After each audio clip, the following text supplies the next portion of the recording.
morning. This is the Cowboy State Daily Morning Show with Jake. The new way Wyoming wakes up.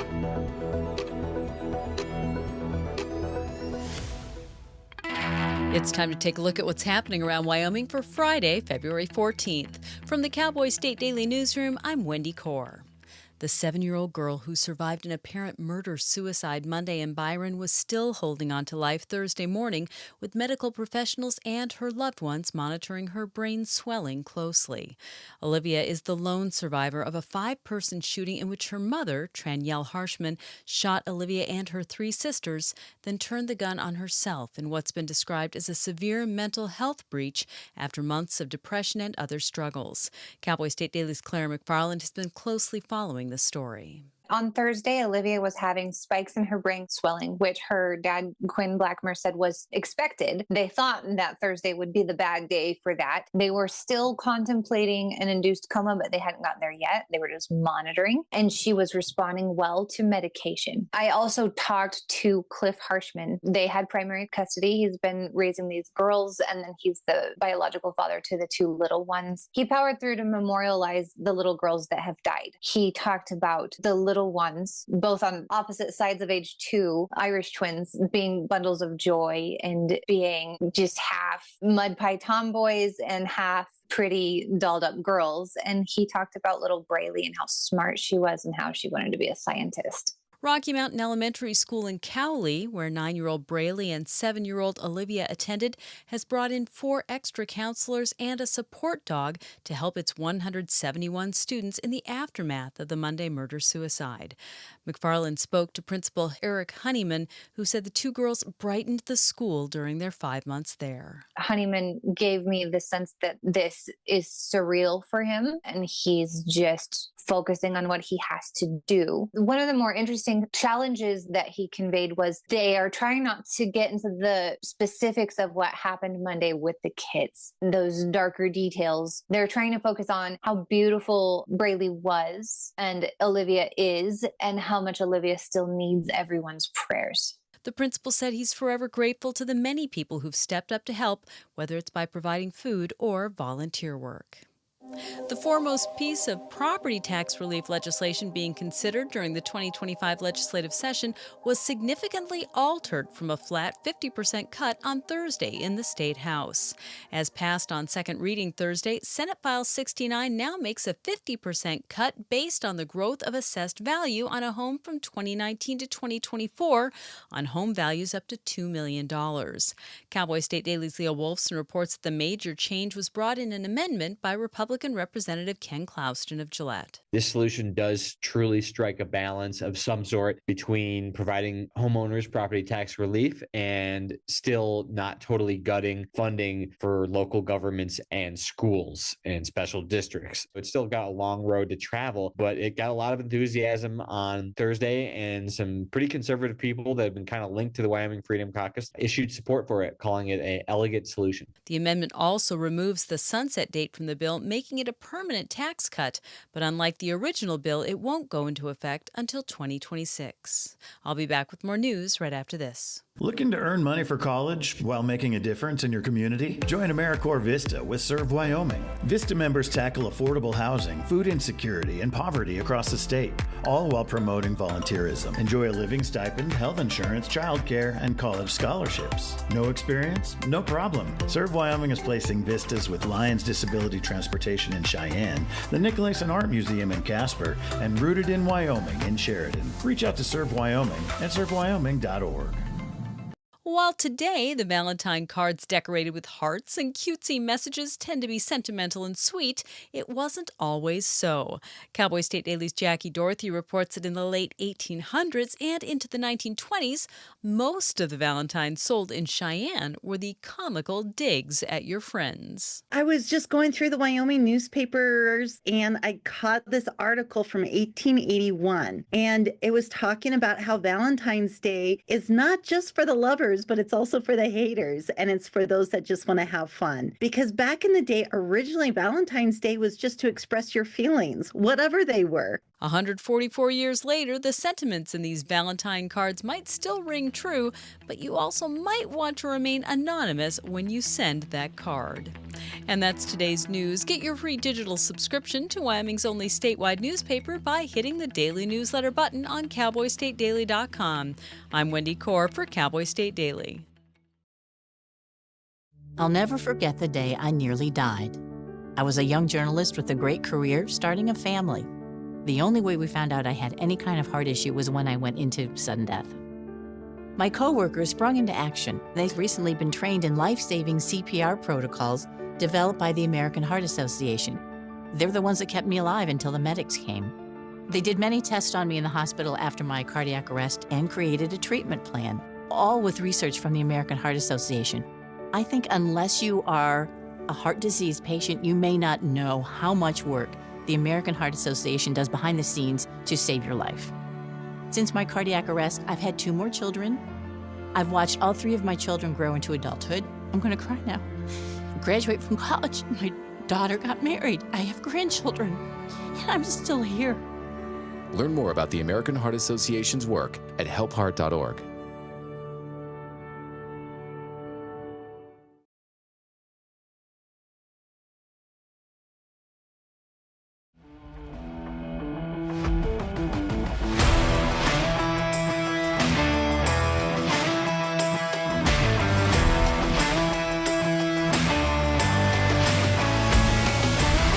Cowboy State Daily Show with Jake.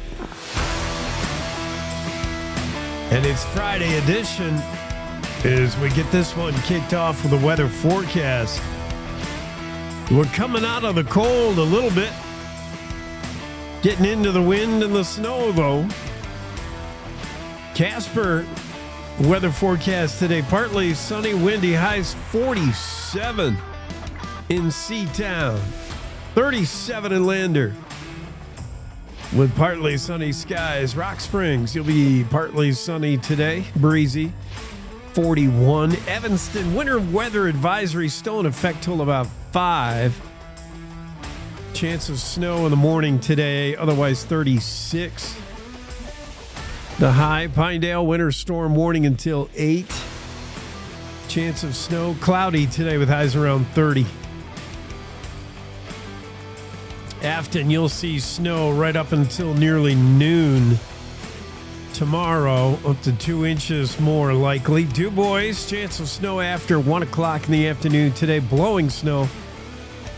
Otherwise, sunny, breezy, 35 today. Jackson, winter storm warning up until 11 on Saturday. Chance of snow today, highs 34, snow, blowing snow, and the whole bit. Bighorn Basin, partly sunny today. Highs in the upper 30s. In Thermopolis. Cody, mostly cloudy. Highs 30 today. Worland, maybe some chance of snow in the late afternoon. Otherwise, your day will be partly sunny. Highs around freezing. Buffalo, snow mainly after 4 today. With highs 31 in Buffalo. Slight chance of snow in Sheridan. After 11, otherwise mostly cloudy, 28. Mostly cloudy, highs near 30 in Gillette. Newcastle, partly sunny today with a high in the upper 30s, and you've got power back. We'll talk about why Newcastle lost power the other day later in the show. Slight chance of rain after 5 o'clock in Torrington. Partly sunny with highs in the upper 40s. Lusk, partly sunny, 42, windy.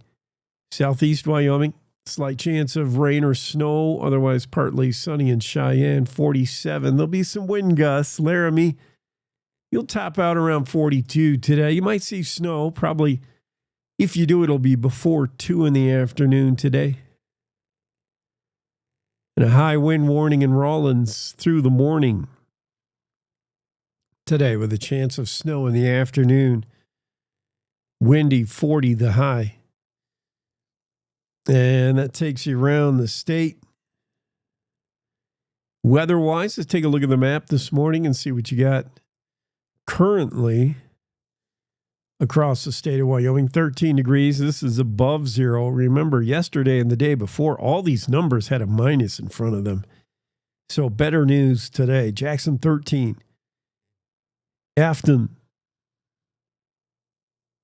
You're looking at 20. Kemmer 16. 17 in Rock Springs right now. Thermopolis, you're 14. Graybull 0. That's a cold spot in the state. Casper 38 this morning. Sheridan 13. Moorcroft 20. Gillette 24. It's 39 in Douglas. 26 in Cheyenne. 29 in Laramie. So much better temps, but you got some stuff blowing through. You can see it now. It's in the green or green and blue moving through right now. Star Valley getting a blast. And a little bit of snow coming through Rawlins right now. Probably getting it. And just north of Gillette. You're just missing it there in Gillette. I think it's going to be just north of you. And your road conditions, yeah, a little bit trouble, as you can imagine. Snow overnight. Started late afternoon for a lot of communities yesterday and through the night as well. The road I was to drive to Casper, that back Lander cutoff is closed. That's Wyoming 28 between Fremont and Sublette County line. It's the Lander cutoff, Farson Lander cutoff. That's closed right now from Farson just about all the way to Lander due to weather conditions. Highway 191. Meanwhile, Highway 26 up there over Togety Pass between Moran and Dubois, slick with snowfall, but all those roads on the west, slick with snowfall, especially the I-80 corridor as you enter from the southwest. You're looking at slick with snowfall conditions. Keep an eye on that. And then in the southeast on I-80, a lot of wind and some slippery areas. Finally, much better road conditions up there around Gillette area. Gillette, Buffalo, Sheridan, much better travel than it has been. Thermopolis, Moreland, you're looking better. Mainly this is western mountains that are trouble traveling. And I-80 is going to have its spots for sure today. Across the Cowboy State, that's what weather and travel looks like this morning. And we'll dig right into our featured stories after I let you know what special guests we have today. It is Valentine's Day. So we have a special guest on. Motivational speaker, author Deborah Mallow will help some of you singles out. You shouldn't be down on Valentine's Day. First off, read the story from Jackie Dorothy that describes some of the original celebration of Valentine's Day. 100 years ago, it was approached much differently. Not as a chance to send your sweetheart some candies and flowers. That was part of it, but that was often even overshadowed more by a chance to anonymously send somebody something that maybe somebody you didn't care for, like sending them black roses or burnt melted chocolate or something. It had a kind of a impish quality to it, like a naughty aspect. Jackie Dorothy's story is very interesting. It's okay to be single on Valentine's. It's okay to be single on any day. It's okay to be married. It's okay to be anything. Deborah Mallow is going to cheer you up. She's a real ray of sunshine. I mean that literally. We'll find out what she does, and she's going to motivational speak us in the next hour. Later in this hour, Senator Ogden Driscoll will be on the show. He represents Senate District 1, basically most of Crook County, although that district has been redrawn many times. at any one time, Senator Driscoll has represented like 6 different counties, but basically his interests are ag, with a little bit of mining now that he represents some of Campbell County. But he does right by Crook County, one of the more conservative counties, the most conservative county in Wyoming for sure. Senator Ogden Driscoll will be on the show, long-serving senator, and he's busy down there doing the thing. Hopefully, Friday he'd be in Cheyenne. He'd be working sometimes for the weekend, especially at the break that we just had when they changed chambers. A lot of guys tried to scoot home real quick, but I bet Ogden will be down there at the state capitol. Claire's leadoff story. Well, before we do that, let's. I want to see Don Day's weather forecast just to get it straight from him. There's the short. Well, as we head into the weekend, we're going to have busy weather across Wyoming. Although the deep Arctic air has retreated and temperatures aren't going to be as cold, there's still a lot of winter weather coming. First of all, it'll be chilly. After temperatures that'll be a bit more moderate today, especially in the central and south. Expect colder temperatures to come right back in as we head into tonight, Saturday, and Sunday, along with Pacific moisture. Now, this is going to lead to some snow early in the day today along sections of I-80, especially over the higher terrain and in the far west mountains and valleys. And overnight tonight into Saturday, snow showers across the central, the north, and the central and northern and western mountains. And then as we get into Saturday night and Sunday, another push of Pacific moisture comes across the state, producing more mountain snow. And overnight Saturday into Sunday, there will be a little bit of light snow on the plains of Wyoming. Not a lot, but enough snow will fall for some light accumulations overnight Saturday into early Sunday, starting as early as Saturday afternoon in some areas. So that will lead to some travel concerns this weekend. So be ready for that. And as we go into next week, there's still a chance that we could see Arctic air slip back into the far northern and far eastern counties of the state, along with some light snow, as more winter weather next week is looking likely. Weather forecast. Yeah, a little bit of snow is making for some travel concerns. Not a ton, but we got some winter weather advisories going on and winter weather going on in western Wyoming.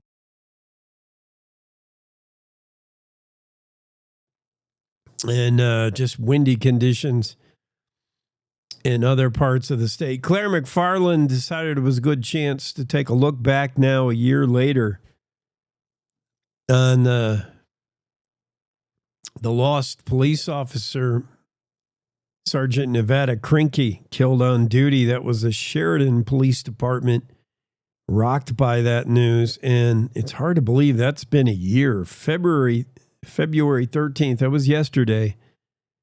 And by the way, it was Dan Dockstetter's birthday yesterday also. Senator Dockstetter, happy birthday. Day late.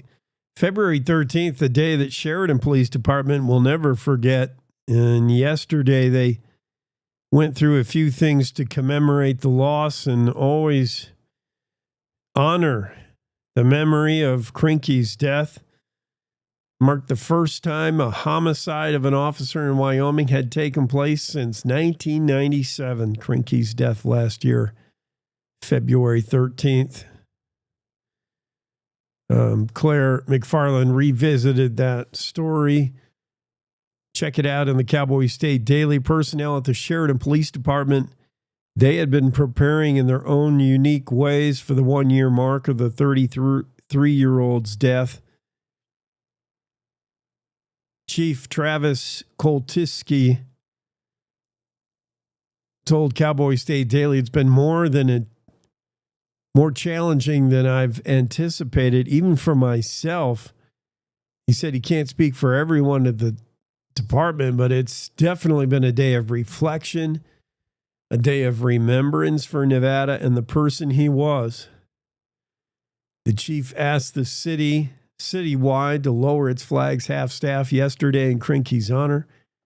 The department also organized a remembrance call on local dispatch radio at 11 a.m. Dispatchers cleared radio traffic for a moment and made the announcement, "This is a remembrance call for Sergeant Nevada Krinke. His brothers and sisters in blue have it from here," the call concluded. Krinke's death, February 13th. And remember, the funeral to follow was very well attended by law enforcement from throughout the state. Read that story, catching up with the year anniversary of the death of Sheridan Police Sergeant Nevada Krinke. And it's in today's Cowboy State Daily. Clara McFarland wrote the story. It popped out yesterday, and you might want to check that out. We got other stories to tee up this morning. Greg Johnson doesn't join us on Fridays, but we will have, as I promised, Senator Ogden Driscoll on here in a little bit. First, let's take this first quick break of the morning. I'll be right back with more on the Cowboy State Daily Show with Jake. When she was 19 weeks pregnant with Finn, Kelly went in for a routine ultrasound. The doctor knew that something was wrong when he looked at his heart and saw that there weren't any chambers and there were abnormal connections. After Finn was born, he needed multiple surgeries and procedures just so he could survive. He has had 17 procedures, including 2 open heart surgeries. To be perfectly honest, I can't see Finn even getting past birth without the American Heart Association. Finn's entire family is grateful to the American Heart Association. Their support of life-saving research and medical breakthroughs gave Finn a second chance at life. I love to go on bike rides with my daddy. Thank you for helping kids like me. Learn how you can join us in the fight to help prevent death from heart disease and stroke at helpheart.org today.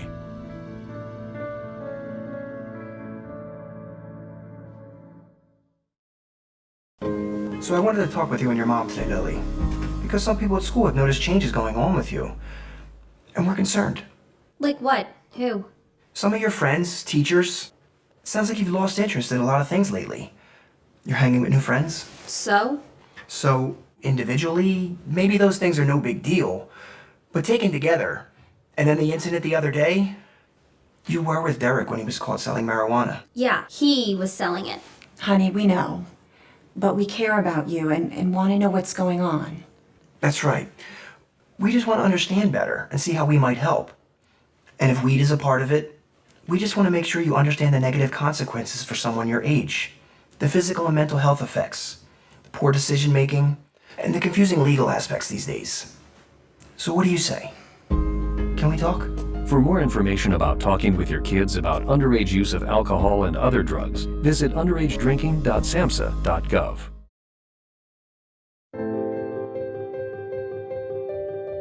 As a mom, I want my kids' lives to be filled with joy and possibility. And I want that for every kid. That's why I support No Kid Hungry. They work in schools and communities to make sure every kid gets the healthy meals they need. Please join me in supporting No Kid Hungry for all kids.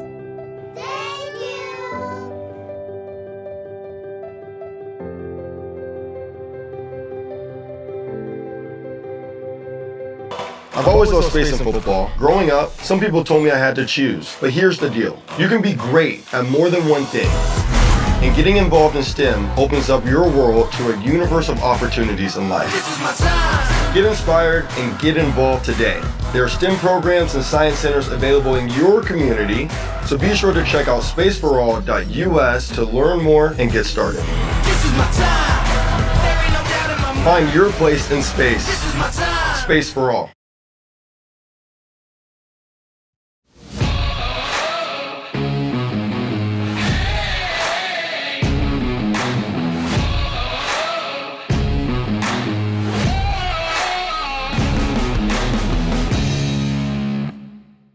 Cowboy State Daily back at it here in the first hour. One of our top stories, that property tax 50% cut was to be the biggest tax cut ever given in the state of Wyoming. That bill has been significantly altered And it may be appeasable now to both sides. Of course, the problem with cutting property tax is you would lose the services that pays for, which first and foremost for most communities means law enforcement, fire department, schools, already tightly budgeted, to say the least, if not cash strapped.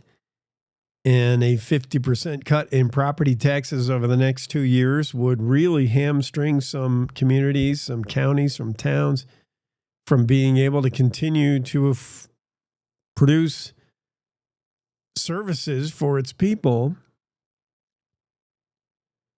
So the compromise is a 50% cut now, not on your complete property tax, but on how much it went up during the so-called COVID era.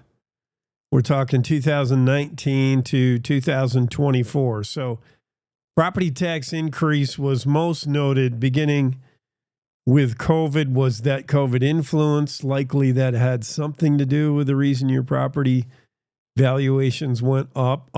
Your property assessments went so high. There was some jockeying around. There was some moving. There was some real estate action that came directly because of COVID.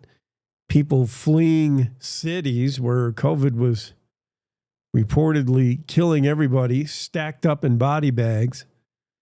And they were coming out west where COVID was hard to find. You had to look real hard anyway, in my opinion. But yeah, is that the reason? It doesn't matter. This bill, Senate File 69, isn't casting any blame on why property taxes went up. It simply states that property taxes started zooming in 2019 and continued so in 2020, 21, 22, 23. So for the amount it went up, and I haven't read it word for word. Leo Wolfson maybe has. And hopefully we can get him on the show. But I believe from the amount it went up during that time, you can take 50% off of that. Well, that's significant. That's not nearly 50% of your entire property tax bill. I don't think your property tax doubled during that time, in other words. So, and this would pertain to homes with values up to $2 million. From $2 million up, that's your problem. You folks who have $2 million or more homes. Property taxes on a home, for instance, in 2019, if property taxes on a home in 2019 grew from $3,000 to $4,000, in other words, grew by 1,000% during 2019 to 2024, homeowner would get $500 forever chopped off their bill, but nothing more. Okay, I see how it works. So it would not address anything that happens from now on if property taxes go zooming again for some reason. There would be no relief from Senate File 69. There'd be no cap on this, however. The Senate File 69 originally had the 2-year window, and then it would be off. Still no backfill, so there's no provisions made for the money lost on tax revenue. But the homeowner would receive 50% off the increase realized from the year 2019 to 2024. It would be some relief, not nearly 50% off the bill. It's a compromise, an amendment made by Representative Ken Clouston, Gillette Republican, and it passed by a large majority in the House. So this bill, Senate File 69, I think already passed the Senate. Be interesting to see when it goes back to the Senate floor whether they care for that amendment. The amendment would acknowledge many firefighters and law enforcement who came down to Cheyenne, took time off, came down to Capital City and said, man, if you just pass a 50% across the board, it's just going to kill us. Our departments, we're not going to be able to pay. We're going to have to fire police officers. We're going to have to let go firemen. Some cities have been accused of banking some of their excess from property tax, while other communities have not seen a whole lot of excess. Niobrara County, I did the numbers on them, and that's any kind of property tax cut would hurt them pretty bad. Republican John Bear, Representative John Bear, Chairman Emeritus of the Freedom Caucus, said that he's concerned the bill has changed too much at this point. He said what was a property tax cut is now looking like a property tax clawback. And his group has already fought for that back in 23 and 24, and they were both denied. So don't count John Bear as a fan of this newly amended Senate File 6-9, now calling for 50% property tax cut only in the increase realized during the COVID era. Claire McFarland's story on the 7-year-old survivor of the Byron murder-suicide tragedy. More follow-ups with the Harshman family. Olivia Blackmer has a different last name. She has a different father than Cliff Harshman. Cliff is the stepfather, still raised the girl as her own, and the paternal father has been by the 7-year-old's bedside the entire time she's been in the hospital. Olivia's still fighting. She's got brain swelling. They have not induced the coma, which is good news. If you can stay away from having to do that with the brain swelling.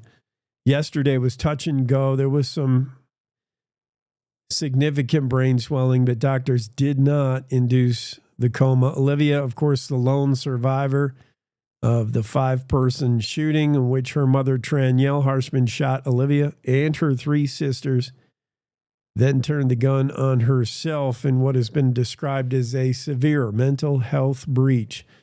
Months of depression and other struggles. 3 children died on scene. Harshman died in the hospital in Billings the following day. Olivia, recovering from brain surgery, is in Salt Lake City, Utah right now. Her father, Quinn Blackmer, talked to the Cowboy State Daily. He said it's the toughest, it's the tougher of the times. The times we have to battle are a little closer together, and getting her regulated on spikes is what they're focusing on now. They're swelling spikes and then they go down. But so far, still good. She's responding to medication, moving body parts, doing things that would indicate that she's somewhat aware and somewhat in there. Blackmer said his wife, Caitlin, has been an absolute rock in taking care of their 1-year-old son while this is going on. 9-year-old Braley is being remembered. She is the eldest of that Harshman family tragedy. Braley was remembered in her school the other day. There were mental health professionals that came on scene at her school. The school is the Rocky Mountain Elementary School. His family moved to Byron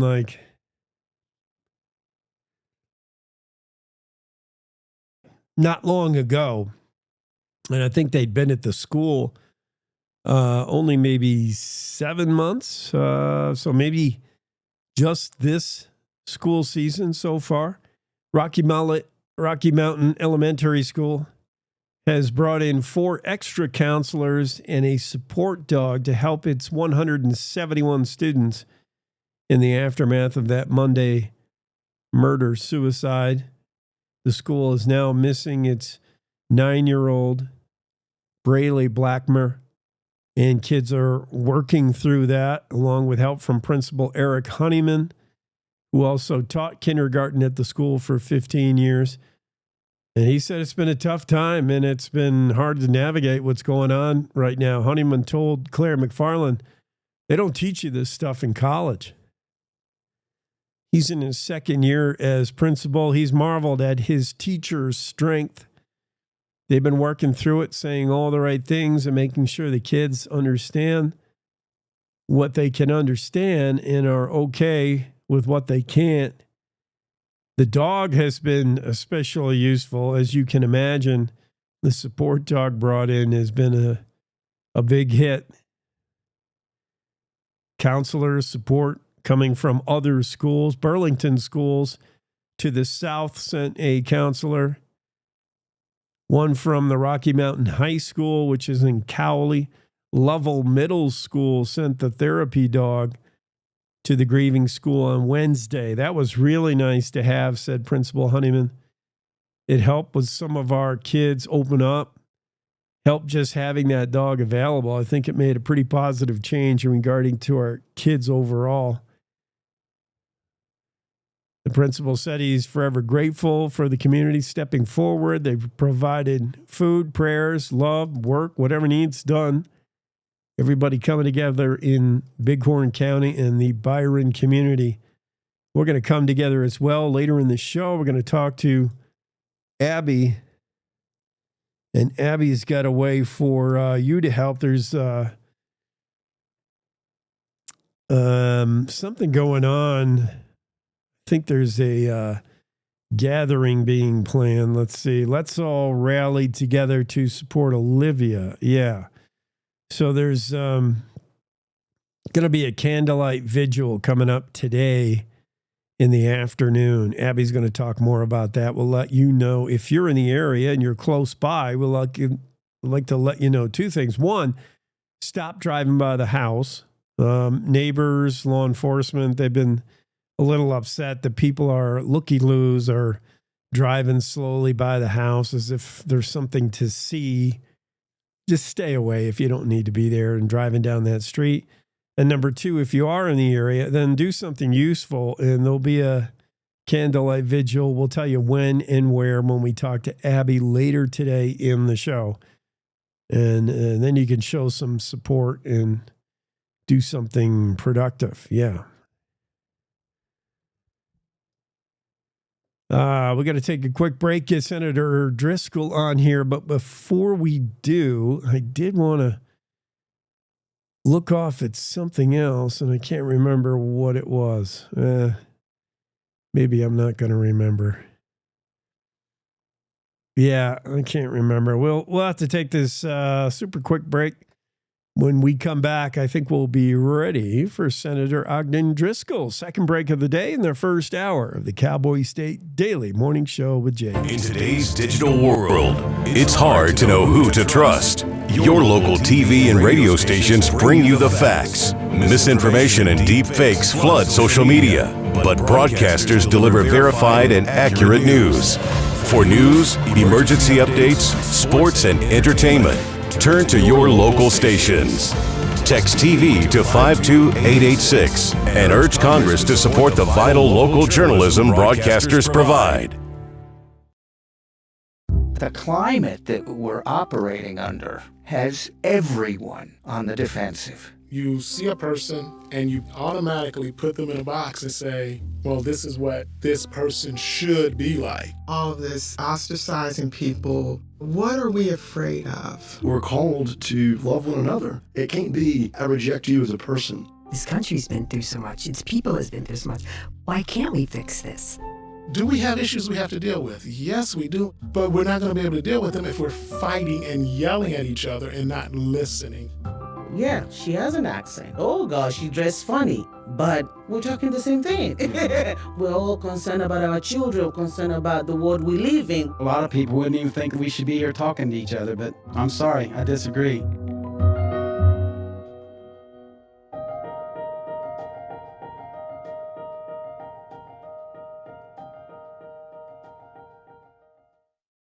I don't think that many kids in my son's school even do it. He makes fun of his friend who vapes. He would never try it. She's in a soccer. She's on the honor roll. She's just not the type.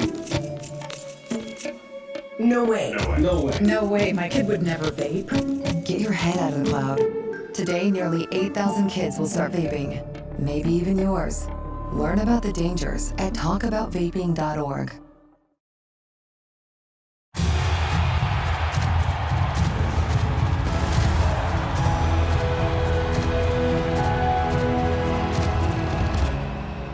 Breathe. Love what you do and you've already won, my parents used to say. My parents whose smiles were my first finish line, who championed respect, whose resilience built mine. Even more than I wanted a gold medal, I wanted a heart of gold, like the mentors who were my balance beams refusing to let me down, and the coaches who spoke out to anything out of bounds. Heroes who never stood on podiums, but stood up for me. Every shot I made, give the assist to those who since my youth were referees, ready to blow the whistle and end abuse.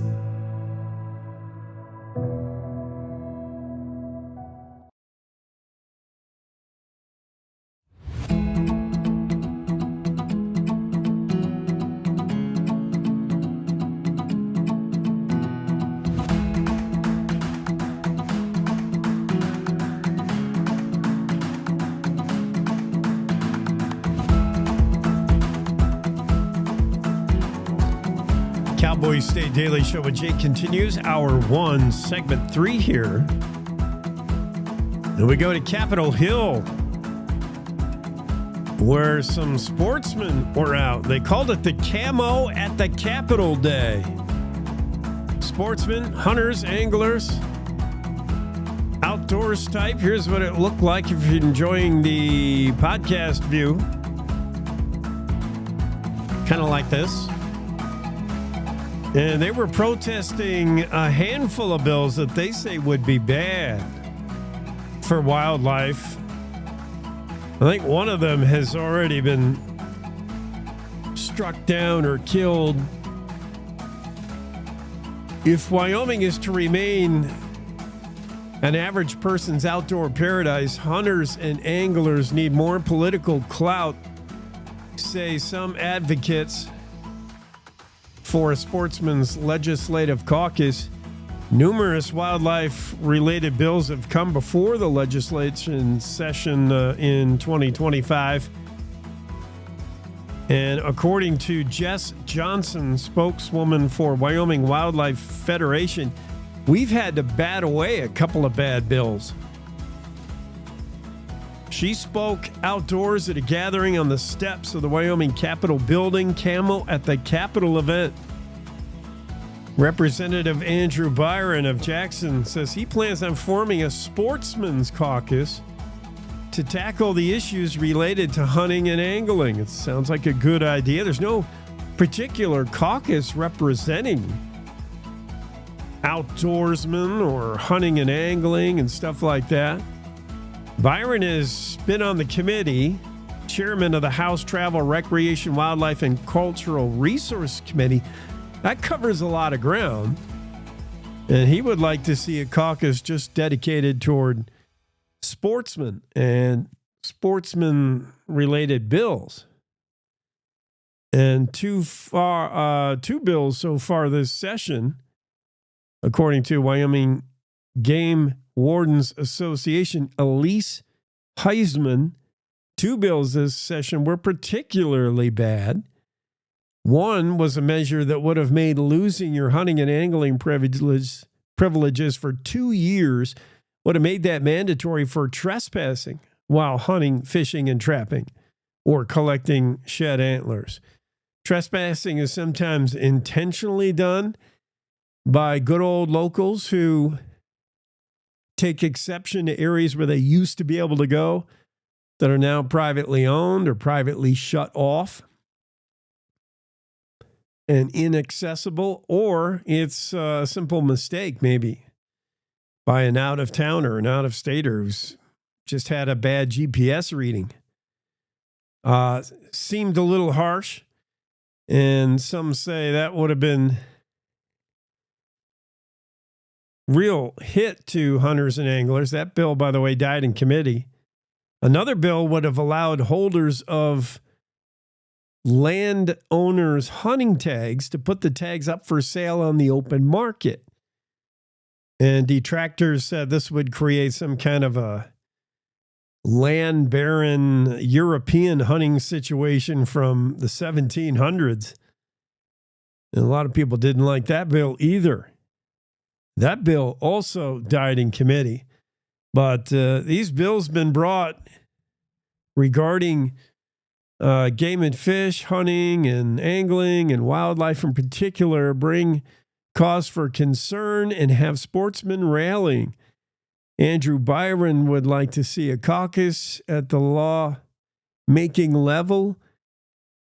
And others who spoke out yesterday. Here's Andrew Byron as we share the podcast view of this. There's State Rep Andrew Byron of Jackson, Republican. Byron brought that bill concerning getting otters out of federal protection, out of state protection. And that bill seems to be moving along. But there has been a lot of bills concerning wildlife. And it seems like each one of them has, in its way, a reason to be controversial. Certainly have seen that. That story written by Mark Hines in the Cowboy State Daily that came out yesterday. Check that out if you have hunting concerns, outdoor concerns, because this would concern you. Mark Hines had another story in the Cowboy State Daily about gun-free zones. And we'll talk about that in 2 seconds because we get a ding-dong at the door. And that can only mean Senator Ogden Driscoll is now with us. Yes, looks so. So let's bust him into the room. And we'll get going and we'll talk more about the legislative session, 68th legislative session in just a moment. Meanwhile, welcome into the Zoom room, Senator Ogden Driscoll.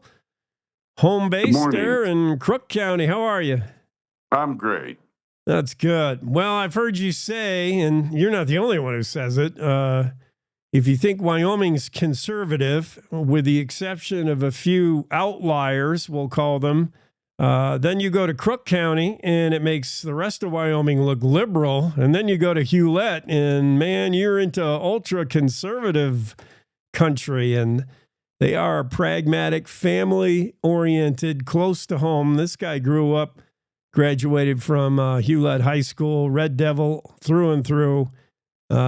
President of the Senate, Majority Leader. Are you still the president? No, sir. Last Bo year. Biteman's president, and we happily handed the gavel over, and President Biteman's doing a resoundingly good job. Awesome. You represent Senate District 1, which is primarily Crook County. You've gobbled up a little Campbell County in that now. Although redistricting has made you a senator for like 6 different counties at this point, you've had to represent a lot of different interests, mainly agriculture, but you've learned to also hear the voice of the mining industry. I have. And interestingly enough, you talked about a little slice of Campbell County. Actually, population-wise, over half my district lays in Campbell County. I am I wear the clothes of Campbell County and hopefully do it well. I started out, like you said, I've represented more counties than anybody other that since statehood, and Originally, it was all the eastern side, and it was very ag and very rural and limited energy. And now I represent pretty equally, one of the energy powerhouses, not of the state, but of the world, and ag at the same time. So I represent some pretty rural, poor counties and some pretty well-to-do counties, and it's a real balancing act. Yeah, I imagine that is tough to navigate. Give me your first impressions of this session. You've been through a few. This one was, before we even went in, was billed as it's going to be a session like no other. The last few years, we've been a little less and less cordial to one another down there in Cheyenne, and it's disappointing. This session, we had a Freedom Caucus moving in and a chance to be bullies in the House. What's your take so far on the halfway point? I know the House has got a lot of new faces, and that's kind of slowed things down a little bit as they get up to speed. But what's your general impression here at the halfway? The Senate's a well-oiled machine this year. I've got to tell you, our leadership team's really been outstanding. And, the body we have, our normal ups and downs you always do. Anytime you're picking winners and losers every day, been there myself. You win some and lose some, and you're a little upset when you lose. And so, but the Senate's just been well-oiled. It's well-run. We run through the things. House, I've been over and watched a little and heard some, but really two factors, in my opinion, on the House is obviously Freedom Caucus, and they run a lot on what I call coffee shop and barroom talk. Lots of big talk and promises and generalities, but when it comes time to really doing details, they've come up short. And I'll put it up front. They've got their five and dime plan, their nickel and dime plan, whatever. Really, their generalities, the cuts that they made out of the budget were all one-time money. The stuff they really pushed, they didn't cut government. What they did was took away a bunch of our energy funds, or tried to. That's for our future in Wyoming that rounds us out. The other half of it is when you have over half of a body being brand new, we all come to Cheyenne with really big ideas, but you don't really know how the system works. And so when you come up with a whole slew of bills that are new ideas, and that's how you freshen up the body, it tends to be a little tougher, because learning the reality of the way it works is, the truth is, it's very hard to get a bill through, and you do it by working with a lot of people. And on the House side, that's fairly easy to do, because the Freedom Caucus, a couple people make the call, and the bill can pass or not pass, which I've never seen happen really. But when it comes to the Senate side, we're pretty independent thinkers, and everybody has their own shots. So it's going to be an interesting session. Our government works well. At the end of the day, where government goes on, things happen. We set policy. That's the main thing we look at, and that's a little bit of the direction. And the direction has changed to a more conservative tone.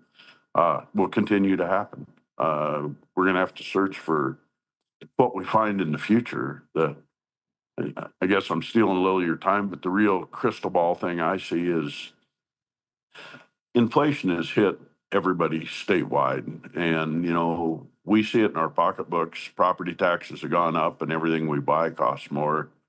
But we kind of hold a hand over one eye and don't realize that inflation has hit all of our agencies and our cities, towns, and counties the exact same way that it's hit us. We just don't see it. They still provide the service with less income, and it's come tight in the last 3 or 4 years. Education and healthcare are over 70% of our budget. They're both fairly non-optional. We have to fund them. The education, the courts have said you're going to fully fund it. Healthcare is kind of driven by the feds. So now you're down to, if you're going to cut government, it's out at 30%, and it gets tough. And also your property taxes fund local government. So we want a big drive to cut that local funding. And that affects everybody at home. The Cheyenne misses a little bit, but when it gets home, that's the guys that plow our roads and take care of it, haul the garbage, keep your water system up if you're in town, do your county roads. And as we cut those, what we're finding is we got a bulge, and we're either going to do without services, or we're going to have to find a new source of revenue I don't believe from my end, and I'll be honest, I've sat on a ropes number of times. I don't think we can cut our way out of it. You're going to have to find either diversify the state's economy and get more money coming in from new companies and businesses, or you look at a new source of revenue, which is probably either additional sales tax or something else. But it gets hard. We tax our mineral industry heavily, and I, for one, cross my heart, they've paid my taxes all my life for me. I pay about 10% of what I get in services, and I'm very thankful for what minerals have done for me and my family. We're talking to Senator Driscoll. He sits on the Senate Appropriations Committee. Before we talk about the particulars of the property tax and where that bill is now significantly amended, we hear, I want to talk about another Senate file. And this, I think, is a great success story. Senate File 197, Generational Trust Fund Bill. I believe you were the sponsor on that. It acknowledges, in a way, the good work of Kurt Meyer and the Treasury staff, the way they've taken care of the state's investments. And your idea is basically a no-brainer. It's like putting a college fund away, money that the state can't touch, that just generates more money. It sounds like a great idea, especially when you've got good investors on your team. How's that bill doing? I think it's just cruising through, right? Thank you for a free pitch on one of my bills. And by the way, it's like all good bills. I will tell everyone out there, I am blessed to be the one that has his name on it. But this is a whole group of people that for many years, our investment funds committee, a lot of big people that have helped invest money in Wyoming, Treasurer Meyer in particular, Pat Fleming, helped put this together. And really for the people, and I'm going to use you as a platform to pitch, because it really is if we choose to suffer a little now and put money in for 30 years, what it basically will do is coal bonus money has funded virtually every new school building for the last 15 years in the state of Wyoming. We have zero coal bonus money coming in. We're still going to have to continue to fund schools. And what this will do is at the end of 30 some years, on inflation adjusted dollars, we're going to be able to build our buildings off interest income, very similar to the PMTF. Unbelievably important not for me, I'll be gone, but for my grandkids and great grandkids. It means that they're probably not going to have some kind of burdensome tax to help support their kids in school. And I can't tell anybody how important this is to the state of Wyoming. There'll be a follow-up bill come next year to make it an invalid trust, just like the PMTF, so that we can't reach back into it.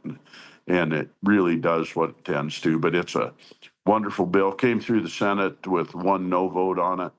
We'll go to the House. The big question is, it's $100 million a year to fund it, basically. And it's when do we do it? And $100 million is a lot of money, and it affects the rest of our government as we do it. So what it really does, though, is all of that money comes not from tax money, but from investment income. Today in Wyoming, 30% of every general fund dollar we spend comes from investment income, because Stan Hathaway and a whole group of legislators started the Permanent Mineral Trust Fund. And once again, the Freedom Caucus has come out openly opposed to that type of fund. It's our money. We want to spend it. I will tell you, I look at all of these funds this way, as it's mineral wealth, and I live on a ranch and we have no minerals. But if my grandparents would have had oil wells like they had up in Gillette and spent all the money, I'd be pretty sad today. And if they'd have put it in a big fund and it paid for college funds and education and all kinds of neat things, then you would love what they did. And that's the way I look at it, is this mineral wealth is not mine, and it's not mine to refund back to me or to other constituents. It is for the future of Wyoming's youth and children, and that's really, they need to share in that mineral wealth of Wyoming. Senator Driscoll, investing in the future with that SF 197, something you've always said you want to create a better Wyoming for the next generation, something you will never see, but your work will be realized someday.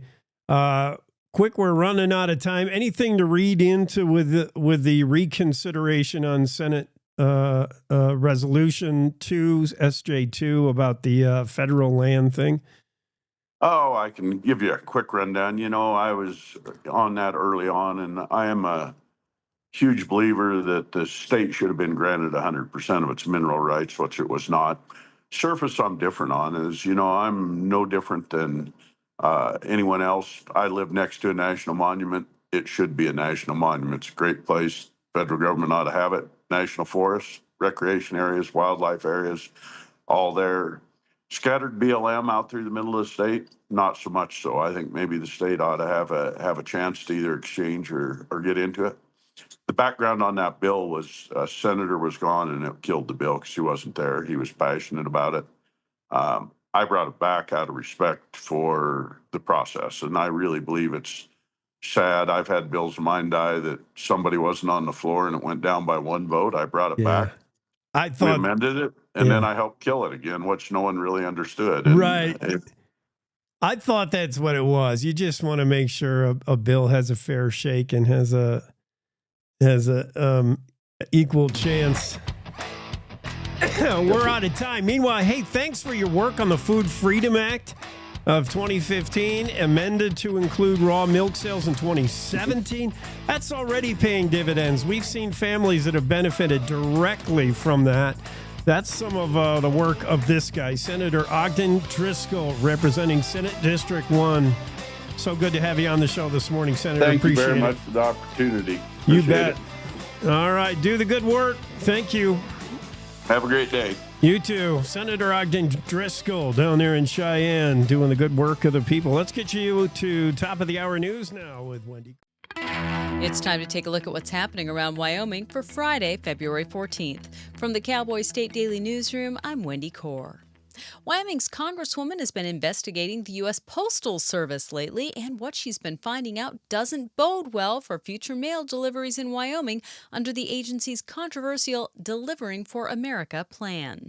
Representative Harriet Hageman told Cowboy State Daily's Renee Jean that some of Denver's mail is being processed in Cheyenne because that city's mail processing facilities are too overwhelmed. That plan is proposing to move all of Wyoming's major mail processing to Denver and to Billings. But if Denver is already so overloaded that Cheyenne needs to do the processing, I mean, that just sounds like bad things are ahead for Wyoming mail. Harriet's put out a couple of bills. One of them is from the Wyoming congressional delegation as a whole, and Senator Lummis, I think, is leading that charge. But it's called the Postal Act. They're going postal on the Postal Service, and that act would prohibit removing all of a state's major processing capability. That bill essentially says every state should be entitled to have at least one of those. Wyoming and South Dakota are two of the states that will be hit hardest by the changes proposed in Delivering for America.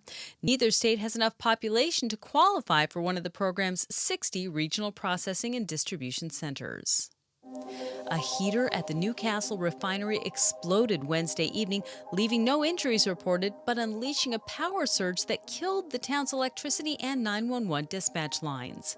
Cowboy State Daily's Claire McFarland spoke to residents who say that the explosion rattled their houses. Francesca Romano, she lives 2 blocks from there. She said that this just felt like the biggest thunder boom ever, and it rocked the house. Then she felt kind of a sonic ripple, and she looked out at the refinery and saw an orange chug of smoke that had flames down at the bottom toward the equipment. So she grabbed her baby to go stay in Rapid City, and as she was cresting an overpass, at that moment, the town went dark. And so to her, she described something out of a horror movie. Power came back on soon after the explosion, and 911 services were restored by about 4:45 a.m.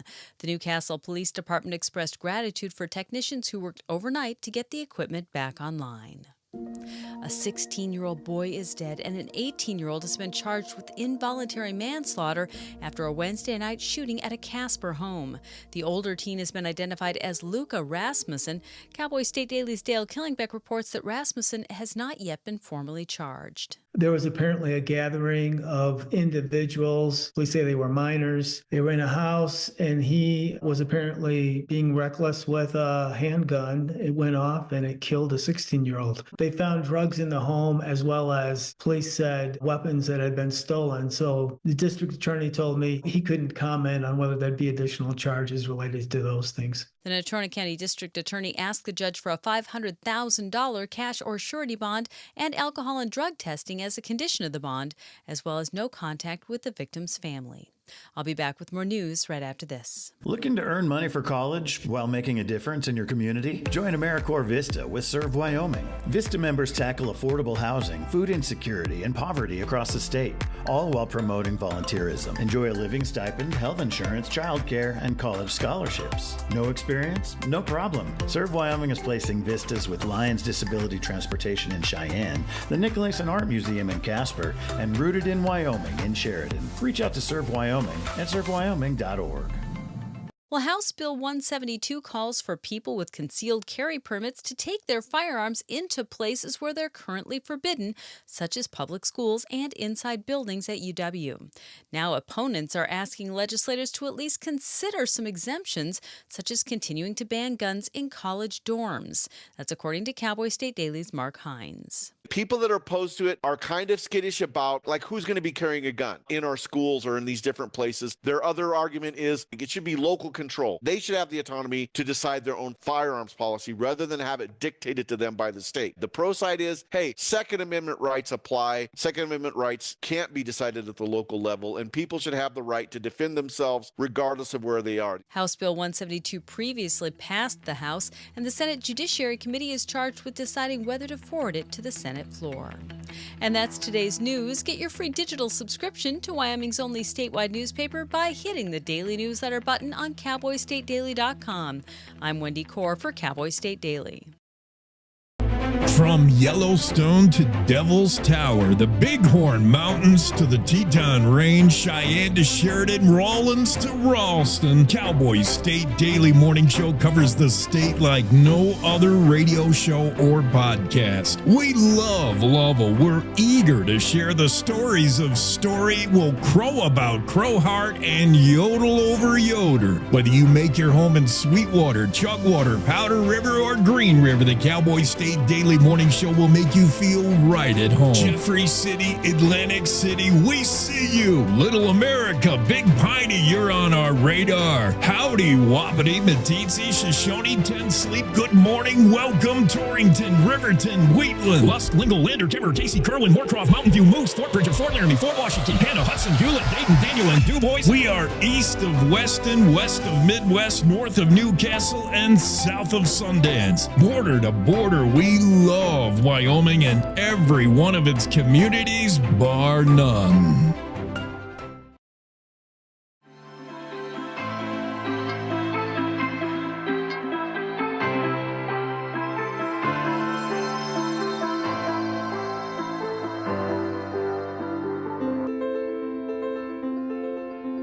Cowboy State Daily Morning Show with Jay continues here in hour 2 when we're going to talk with special guest Deborah Mello.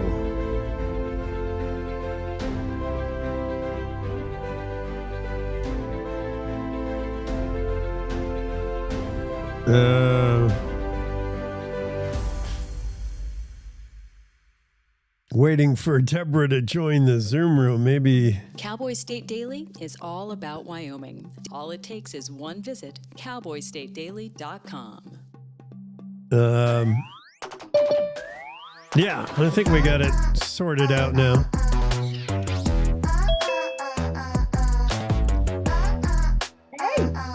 Welcome back to the show. Cowboy State Daily Show with Jake. Hour 2 continues. Special guest Deborah Mello in the Zoom room. Deborah is the CEO of the dailydecision.com, public speaker, author, chairwoman, really, of Positive Energy. Let's just say that. Can I give you a new title? Chairwoman of Positive Energy? There. I mean, let's talk about, before we talk about things that can get you down, give me an idea of your background, where you started doing what you're doing. I knew you're in the New York City hustle for a while. You're still in that area, but you survived and you've kind of pivoted with your life momentum. What are you doing? Well, one, I want to say happy Valentine's Day to you Thank you. and to everyone listening. Let's give ourselves a hug because we need to love ourselves. Right? Right? Big hugs. And I well, I'm a born and bred New Yorker, so I'm used to Manhattan. I actually thrive on the energy. But we can be tough on ourselves. And I was, because I was an overachiever and always working to be the best in whatever I did, when I did my art career, when I did my pharma sales career. And I realized one day on a New York City subway that something had to change, and the change had to start with me. And I got rid of the negative, I got rid of the worrying. It really worked. And that's when I started to write 6 Steps to Fewer Days That Suck. But I was only writing it for me as my guidebook. And I totally understand when you feel stuck, when you feel the weight of the world on you, and it's all in our own minds, and we can sometimes be our worst enemy. And it's better to be present in the moment and to find happiness. I'm not about forcing positivity, not at all. And life can be very messy and stuff happens, but it's about how we approach our lives, and we might as well enjoy. And that comes to Valentine's Day also, and we could talk about that, but I want to give you a few minutes to say something to Yeah. your audience too. We're going to get into Valentine's Day, why it's okay to be single, okay to be married. It's okay to be anything you want to be on Valentine's Day. We'll talk about that and how you're going to get through it on the other end completely successfully. First, before Valentine's Day, there's New Year's resolutions and how they've gone after the first month and a half. We'll get to that in a minute. But I do want to share also, Deborah, the sense that revelations seem to come on subway platforms. I have had similar. I am also from New York, and I think it was the R train in particular. The yellow line seems to, when I was on the green and red lines, I was more in fear for my life, like looking around. But the yellow line, I got more contemplative, and I thought, what am I doing in life? So, yeah, it must be the... I was on the yellow line. Oh, my goodness. It's, it really was. I picture it. I see it like it was yesterday, and it was like 7 years ago. You know, this was an evolution, a revelation, some sort of positive intervention. It's the opportunity to look in on oneself and do some assessment. But let's talk, before we even get into the holidays and stuff like that, I don't know that your book concerns this, or you're speaking, you're a public speaker, you hired to speak to people, your positivity, obviously, but talk about being alone in a crowd. I mean, New York City, there's no more people there everywhere, but you can be more alone in a sea of people, and you can be more alone in an internet age where communication's never been easier. What's that like, and what do we got to do? What's our responsibility to reach out? And it's such a really good point to make, because honestly, as I teach, as I talk about, it really is building self-confidence and resilience. Now, how does that make you feel less lonely? But when you feel good about yourself, when you're taking care of yourself, meaning I don't call self-care only like making sure you look right and all of that. I'm really talking about getting rid of the negative thoughts in your head also, and also treating yourself, being, as I have coined it, being personally considerate to yourself. You know, we're considerate to other people, but we really need to focus on that.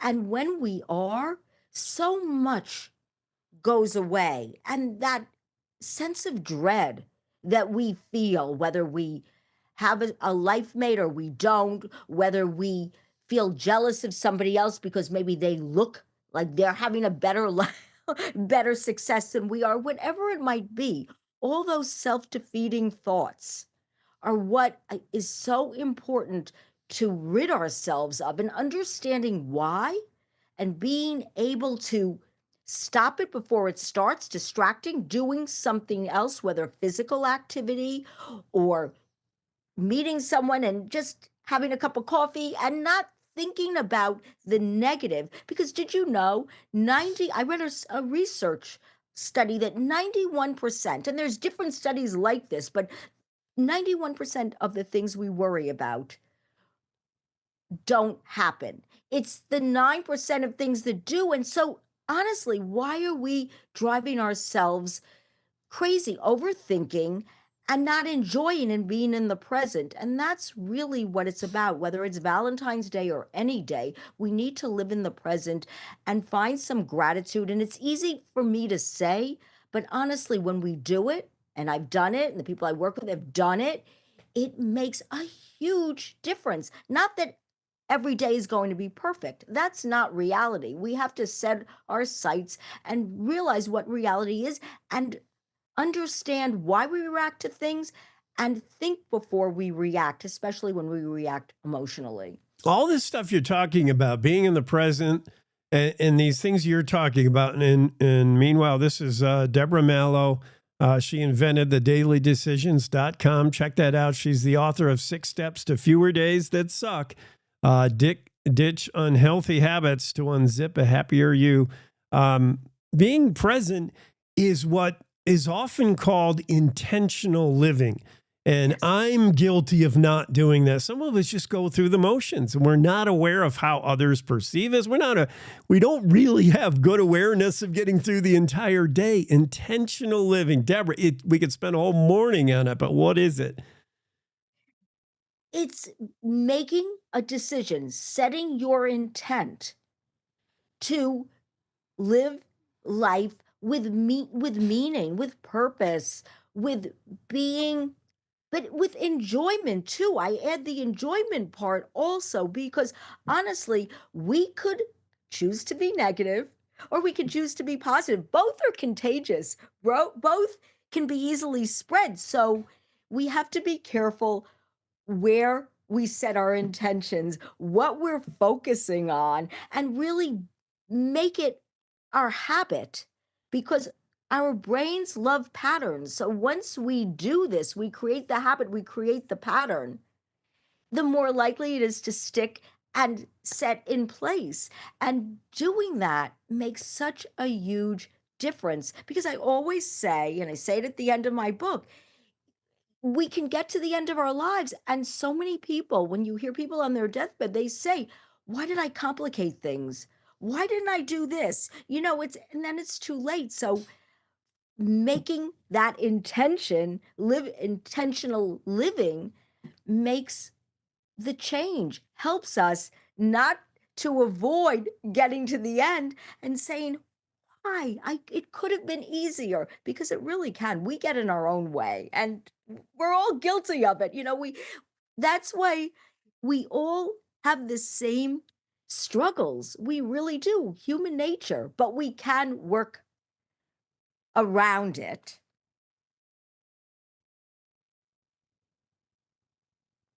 I'm trying to work around some flu.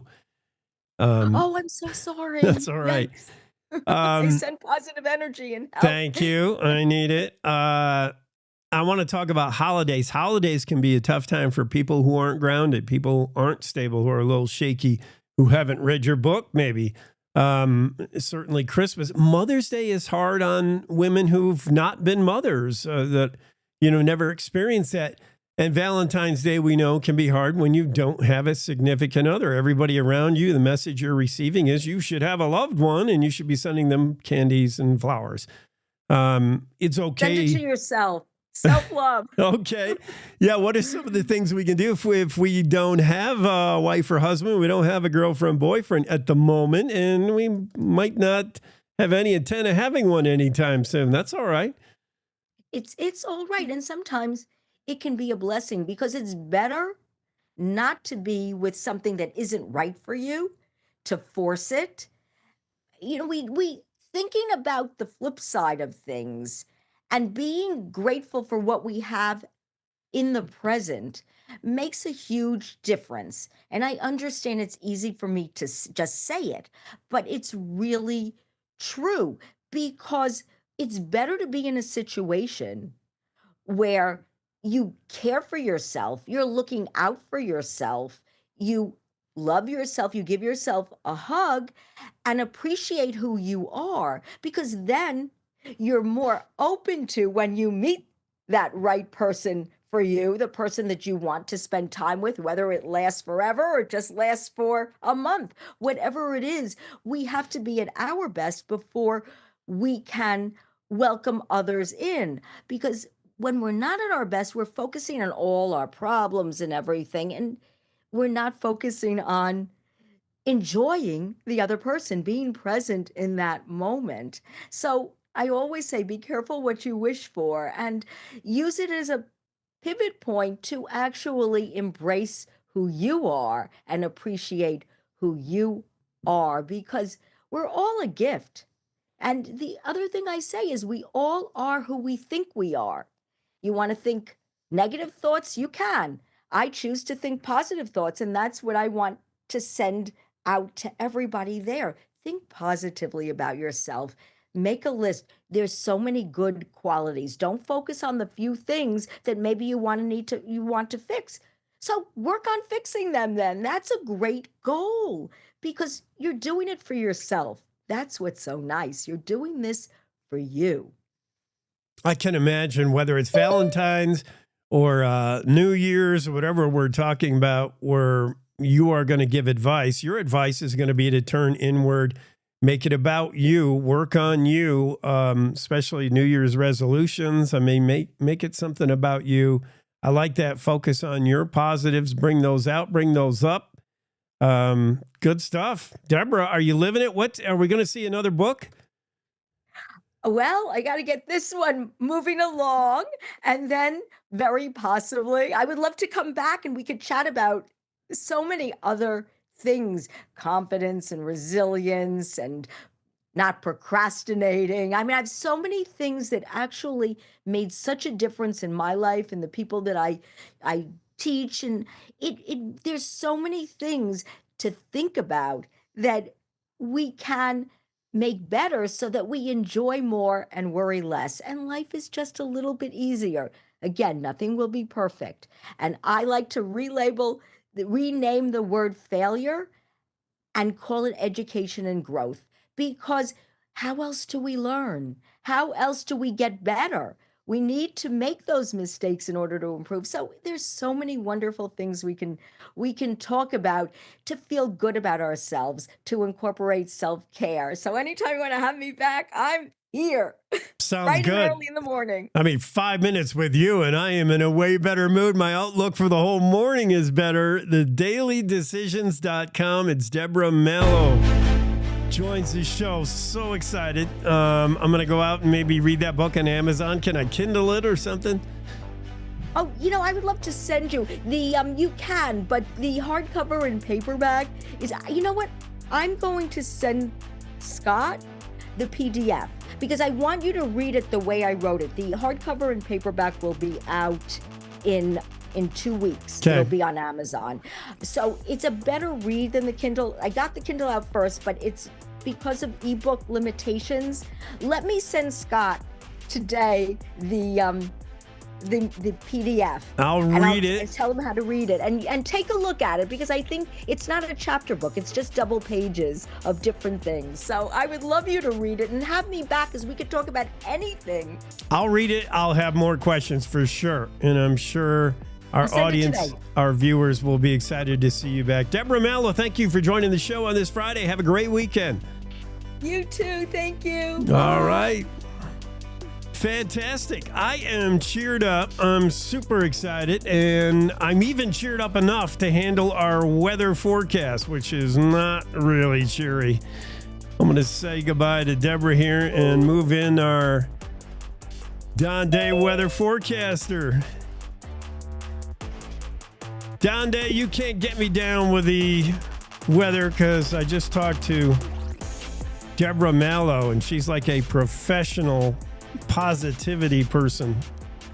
Positive energy vibes. Yeah, she's got me all excited.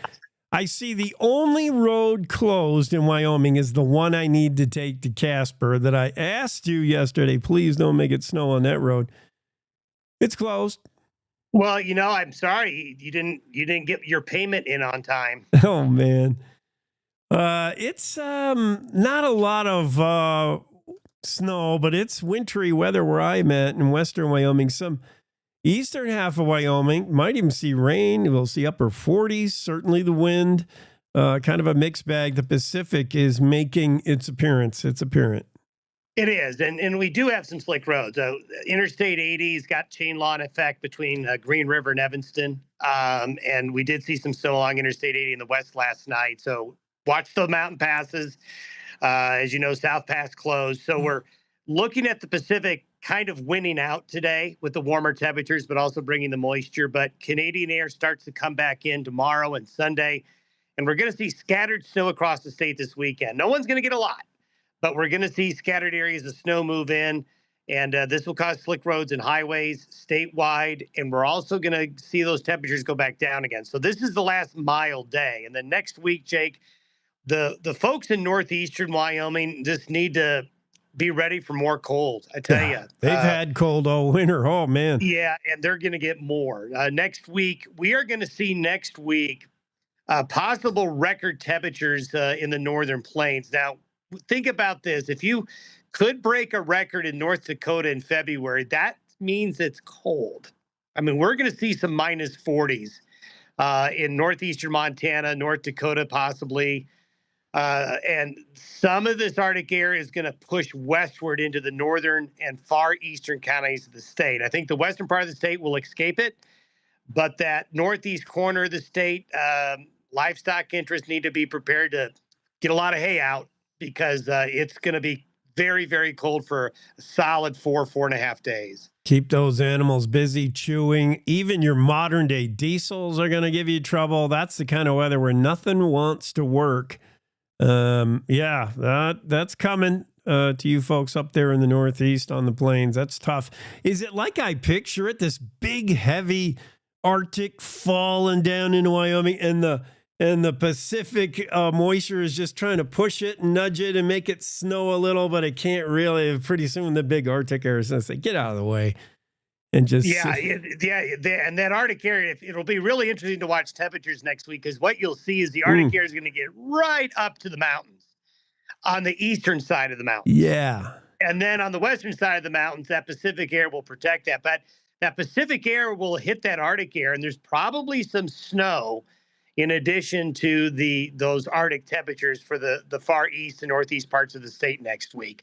So that'll be something that'll be dominating our conversation early next week for sure. What side of the mountain does it fall on when you're on like a big, you're talking about Continental Divide, big, tall mountain chain, and the cold weather is being held back on one side in the east, and the wet, warmer air is pounded on the west? And those two meet somewhere in the peak, and that's just a snowmaker. Which side does it fall on? Both? Depends on how deep the Arctic air gets and how far it advances. Right. You just want to think of Arctic air like water, and water's going to go to the lowest point, and the water's going to find a way. It always does, right? It always finds a way to get around things and through things. And when you watch how the cold air will sneak into Wyoming's river valleys, sometimes if it gets a chance, it'll come in and go all the way through there. So that'll be something that's going to be very interesting to watch. This is going to be a cold wave that hits a lot of the central United States. It'll be making the news next week. Well, we've been warned. Go out and buy another coat, scarf, muffler, toque, and get ready. A toque. Now, a toque. I have not heard the word toque in quite a while, eh? I've got some Canadian background. I'm going to get me 2 toques for this weather forecast. Could have some back bacon tomorrow morning. Yeah. Well, I mean, Canada brought us this, so let's rejoice in all things Canada. Buy 2 toques and get ready. Thanks, Don. Have a great weekend. You too. Cowboy State Daily Morning Show with Jake. Now, back to the show. My name is Dre, and I had a stroke when I was only 16 years old.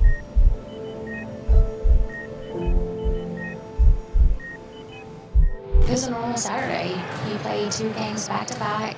During the games, something was off. He said his arm felt heavy.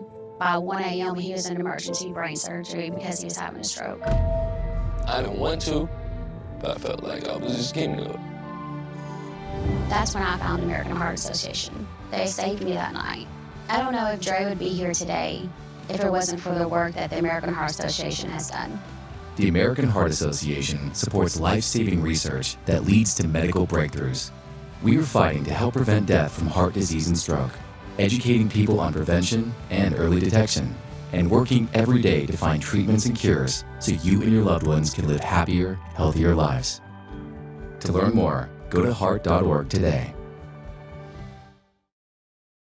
When you hear the words nonprofit organization, what comes to mind? Nonprofit organization? Is it a place your dog called home before finding you? Is it a place your dog called home before finding you? Supports accessibility. Is it an organization? Is it a place that ensures your safety and that of those you love? Is it a place that ensures your safety and that of those you love? Wildlife and habitats. That protects endangered wildlife and habitats, or fights for our most basic needs. All the ways nonprofit organizations make a difference in our world. One animal, make a difference in our world. One animal at a time. One person, not impossible. One cause to be part of it. But it's not impossible. When you give what you have to a nonprofit organization that needs what you can give, you help promote what you can give. Protect. You help promote and strengthen the reach of these incredible organizations. Strengthen the reach of these incredible organizations. Helping connect people like you to the nonprofits that enrich your life. To the nonprofits that enrich your life and the world we share. Community. Reach out to a nonprofit organization that inspires you today. To make the world a better place. To find how you can help make the world a better place. The challenges our planet's animals are facing. Sometimes feel a bit heavy. Sometimes feel a bit meeting in a day, heavy. 2 days. Animals haven't eaten anything. A day, 2 days. They haven't hydrated. As soon as we started our descent, everywhere absolutely mud. The country has been Okay, very heavy. Okay, wants to be part of the solution. Each of us wants to be part of the solution. Remember that there's good happening right now. Remember that there's good happening right now. At home, and we have all 4 of your cats, and around the world. And around the world. In any disaster. For any animal. So let's focus on that, right? So let's focus on that, right? Be part of the solution. One rescue. Be part of the solution. One rescue. Search IFA.org/disaster ready. Search IFA.org/disaster ready.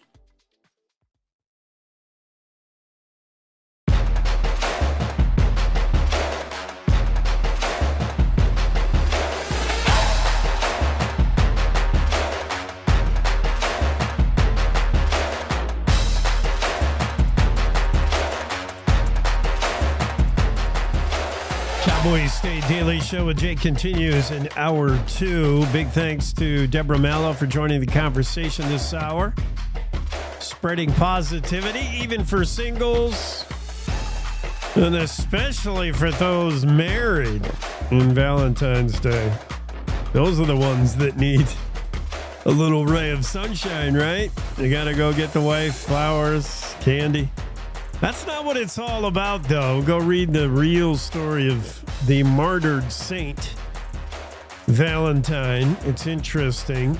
Several ideas and notions on how it became Valentine's Day. And then go read the way we used to celebrate it. Jackie Dorothy with an interesting story.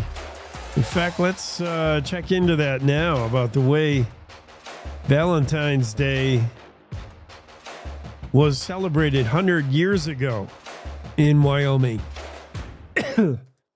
It's entitled Wyoming History. Valentine's Day used to be as much for haters as lovers in the 1800s, early 1900s.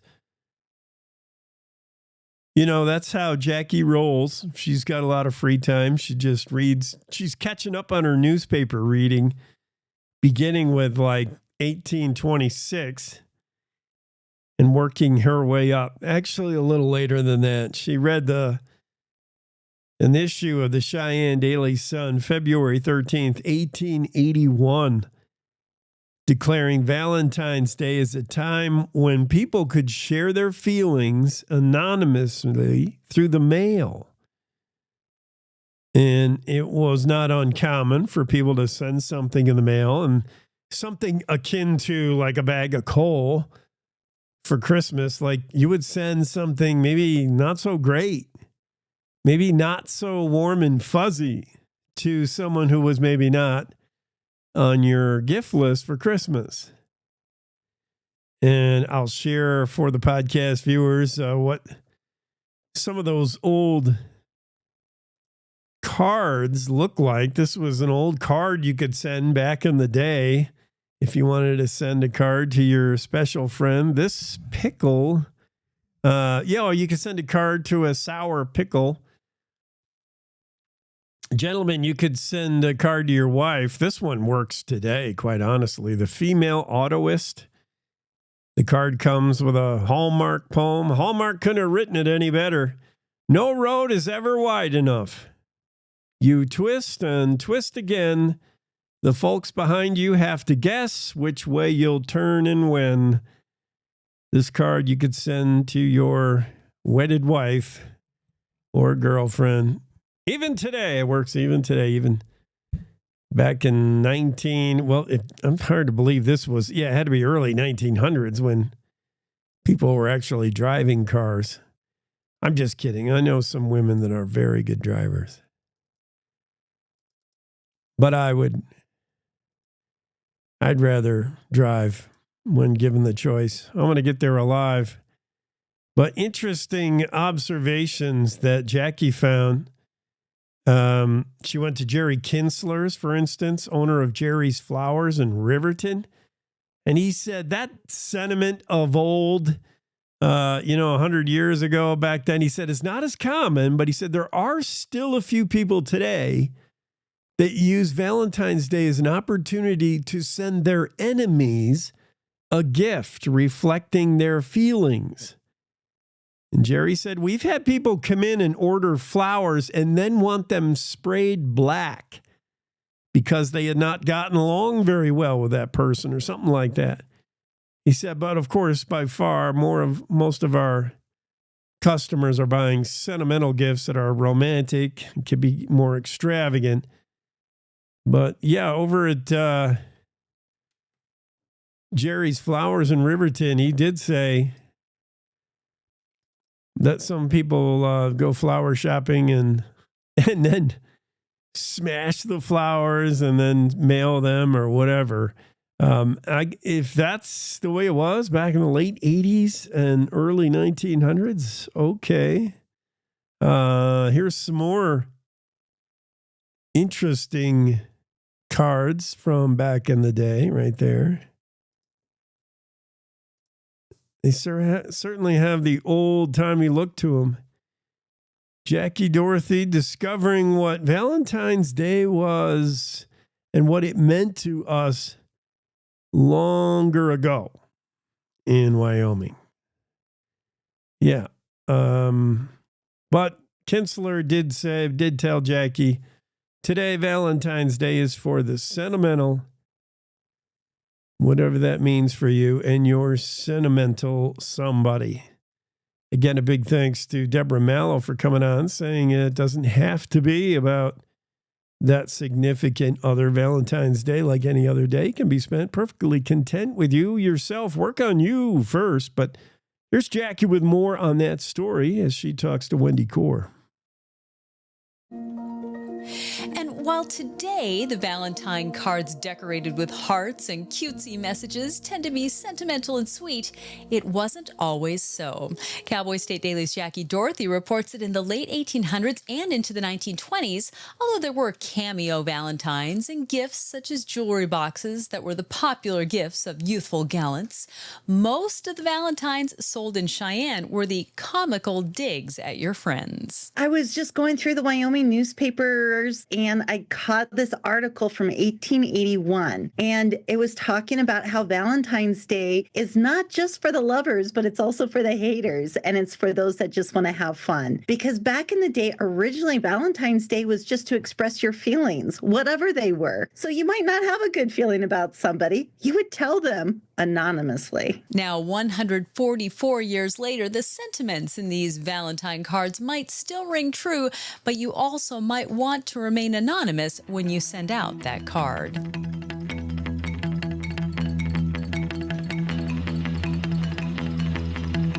Today, Valentine's Day, of course, more about sending to the loved one, although Valentine's in Wyoming is kind of tough. I'm seeing two different stories that show Wyoming is not a place to be on Valentine's Day. This one story from Wallet Hub and corresponding poll found that Wyoming is the 47th state ranking. So in other words, if you do it backwards, fourth worst state for singles. Percentage of single adults, Wyoming ranks 48th. So we don't have a lot of singles, so your options are limited. Gender balance, we're 33rd. We just heard the other day that there's more males than females of the single variety. It's like a 106-100 ratio. Wyoming ranks 40th in online dating opportunities. Now, online dating is available, anywhere. You don't have to be necessarily living in Wyoming. But I think the options are online dating. Yeah, you want to meet up. Oh, you live in Nebraska. I think maybe that's why that's such a disparity there. Restaurants per capita, Wyoming ranks 47th. So even if you do find someone to take out on the date, it's been tough to find a good restaurant. Movie theaters, we weren't too bad, 15th ranked. But Wyoming, the fourth worst state to be single in. Another study finds Wyoming residents will spend over 3 years of their life heartbroken. Oh, man. Where is Cupid? On average, Wyomingites will spend more than 3 years of their lives heartbroken. The average American has endured heartbreak 2.55 times in their life. So in other words, 2.5 times we have endured a heartbreak. You can remember 2 and then maybe 1 that was sort of like, sort of a heartbreak. It takes Americans an average of 16 months to recover from heartbreak on average. And Wyoming ranked 4th in the average number of heartbreaks. So we're higher than the average, 2.5. We're more like 3.23 heartbreaks per time. Although Wyomingites get over it quicker than pretty much anyone else, we've learned to. When you look at the average time to recover from a heartbreak in Oregon, it's 30 months. Oh, come on. Move on. In Wyoming, it's less than a year, 11 months, 11.88 in months. So, yeah. We got somebody in the waiting room who I'm not aware of. That's news to me. Hold on. Let me make sure I don't have my signals crossed. Andrew should be joining us momentarily. That's what I have. But yeah, let me check on that. I'll take a quick break, find out what's going on with the Zoom room. I'll clear house if I have to. We'll figure it out. Andrew will be here or maybe someone else. One break here on the second hour of the Cowboy State Daily Show with Jake. We continue after this. Our beautiful world is changing, withering, dying by the hands of those who don't value nature, even though we all depend on it for life itself. But there is hope. Together with caring friends, the Nature Conservancy can restore our lands, heal our waters, and save our wildlife with big solutions only nature can provide. But every day we lose more of the places we love, and we urgently need to save endangered lands, waters, and wild species. The actions we take today will determine the tomorrow we leave to our children and grandchildren. The water they drink, the air they breathe, the beauty they experience. To learn more about how you can help protect and conserve our beautiful world, visit nature.org today. At Renewal Buyers Anderson, we ask, why should we only feel the love on Valentine's Day in February? We have declared the entire month of February as the month of love. That's right, we did it. We laugh at February snow and cold. We love installing the best new windows and doors. We love how warm, cozy, quiet, and more valuable our awesome windows and doors make our customers' homes. Love, love, love. Tell someone you love them today, and please book your free estimate right now at rbawyoming.com. Feel the love every day in February with Renewal by Anderson. In every family, small conversations can make a big impact. I grew up on tour with my parents. Kind of different, but we bonded over music just like other families do over sports, camping, or other interests. And we talked. Little everyday conversations from silly to serious that built a foundation over time. Honest conversations, like when my dad shared his experiences as an alcoholic. Your honesty about that part of your life gave me a sense of integrity that I wanted to uphold in my own life. And I was so grateful that you and Mom had become these sober, stable people who were always there for me. I wanted you to know, from someone who's been in recovery more than 30 years now, that hard work is what creates success, not alcohol or other drugs, whether it's music or anything else. I said it a lot, and I'm glad you took it to heart. Talk, they hear you. For more information about talking with your kids about underage use of alcohol and other drugs, visit underagedrinking.samhsa.gov. How do you know when you've made the right decision? It's the feeling you get in your gut, the one that tells you what's right or wrong. It's the one that says, sure, I can have a drink. Or the feeling that says, okay, I've been drinking. Now what? It's the voice inside you that says, I'm buzzed. Better leave the car when it's time to go. Plan ahead. Catch a sober ride. Buzz driving is drunk driving.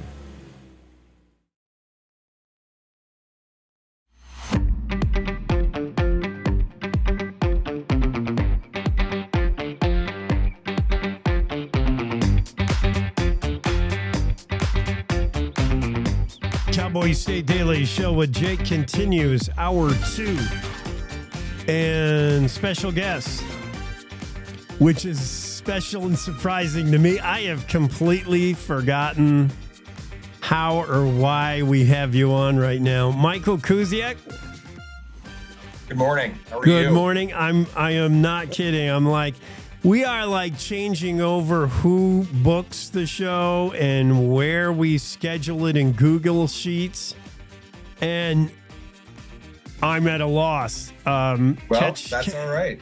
We're happy to be here. We're with Wyoming Pathways. I enjoy the opportunity to just discover and learn as we go. Wyoming Pathways. Okay, statewide. That's right. Because we got some I'm in Teton County, and we have some fine pathways. I've been in, I think, Riverton Lander. We've seen a lot of repurposed railroad for pathways.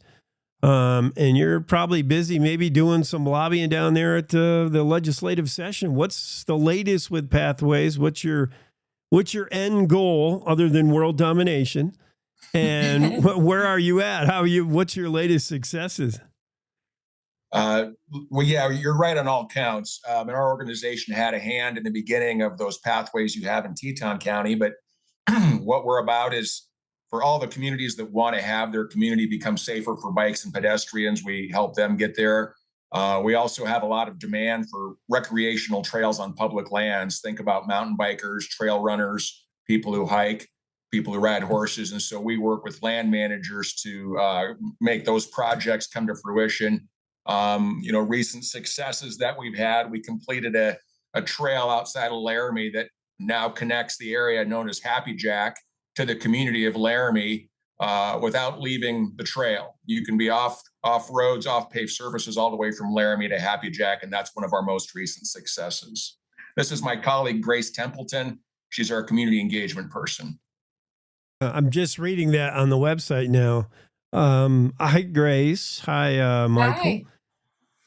So, Grace, what are you doing? You're getting the word out, right? And you're getting communities involved. Now, some of the things you may have encountered, Grace, maybe is when pathways are shared with motorists, and it's always angst. People are like, oh, why can't the bikers be over there on their pathway?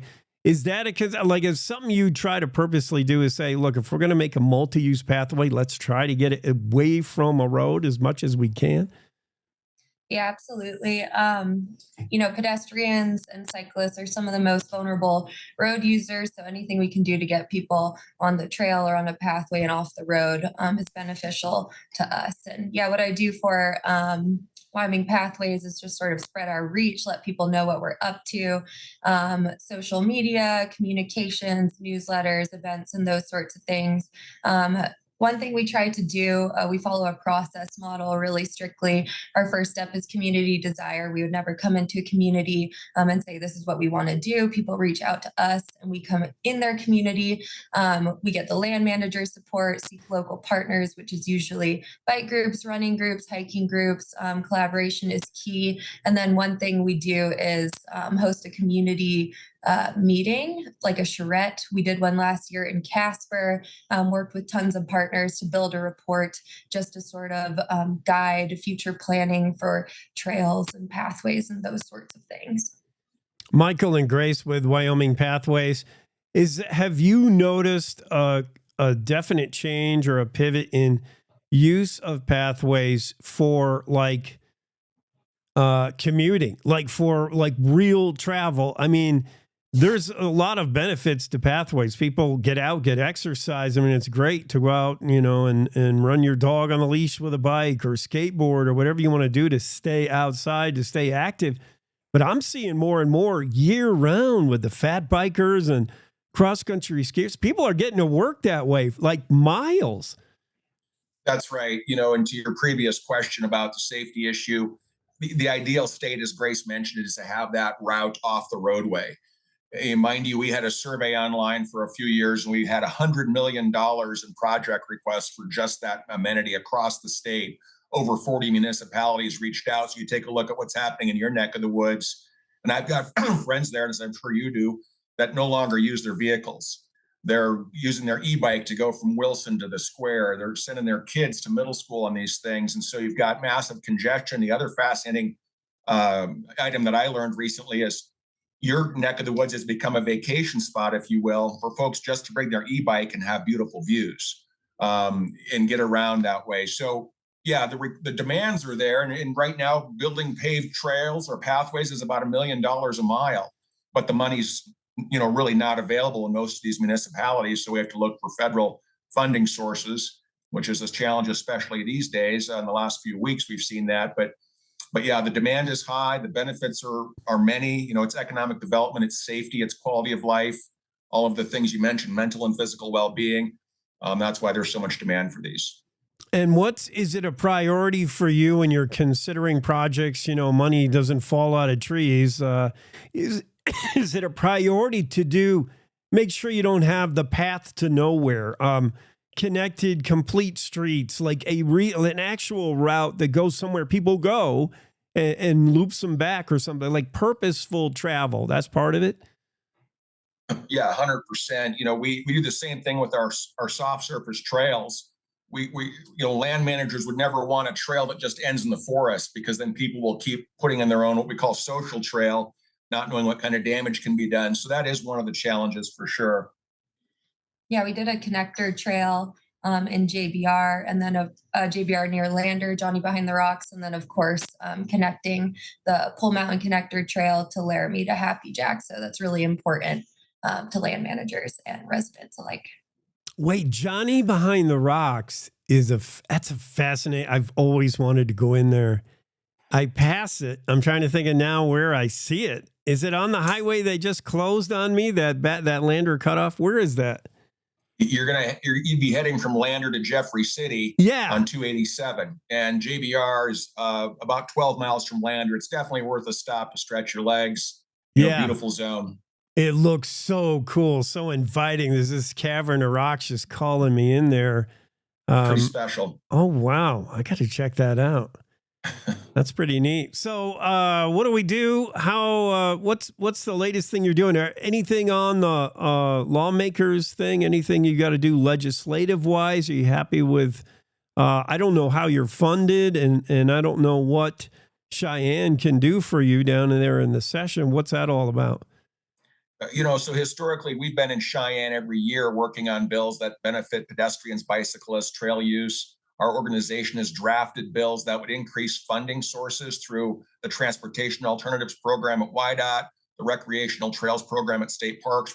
We're seeking general fund dollars to increase those because both of those programs are so oversubscribed across the state. We've got a bill this year we're looking at where counties are going to get permission potentially to raise speed limits on gravel roads. And I don't know if you're aware of the gravel bike user. That's the latest growing trend in bicycles. So we're hoping to make sure that's taken into consideration, safety first for these folks who are out there exercising, racing, training, commuting to work on gravel roads. So we're always paying attention to that. We're focused this year on some federal funding challenges with what's happening in DC and making sure that our projects move forward. We've got some upcoming projects this year in the Bighorns and the Tetons up in the Bighorn Basin in Saratoga. Those are all scheduled for this year. And we're just hoping that our funding sources are available to us. Have you run into Jason Kinsler on the rugby pitch, whatever they call it? That's funny you say that. Yeah, I coached the rugby team here, and he started that team here in Fremont County. Yeah. But yeah, I still coach the team, and I'll just put a plug in. If you're in the Fremont County area, join the Speed Goats. I heard they're a rough group. Grace, stay away from them. Grace, you can find her climbing more than rugby, probably. Yeah, absolutely. All right. You're both Lander base. Is that where Wyoming Pathways is physically? That's right. Okay. Check them out on the interwebs, wyopath.org. It's Michael Kuziak, Executive Director, Grace Templeton, Community Engagement for WyoPath for Wyoming Pathways, and trying to create multi-use pathways for somebody driving other than a diesel truck. I mean, you can use horses, these bikes now, these kids ride these kids with their bikes. Oh my goodness, they go so fast.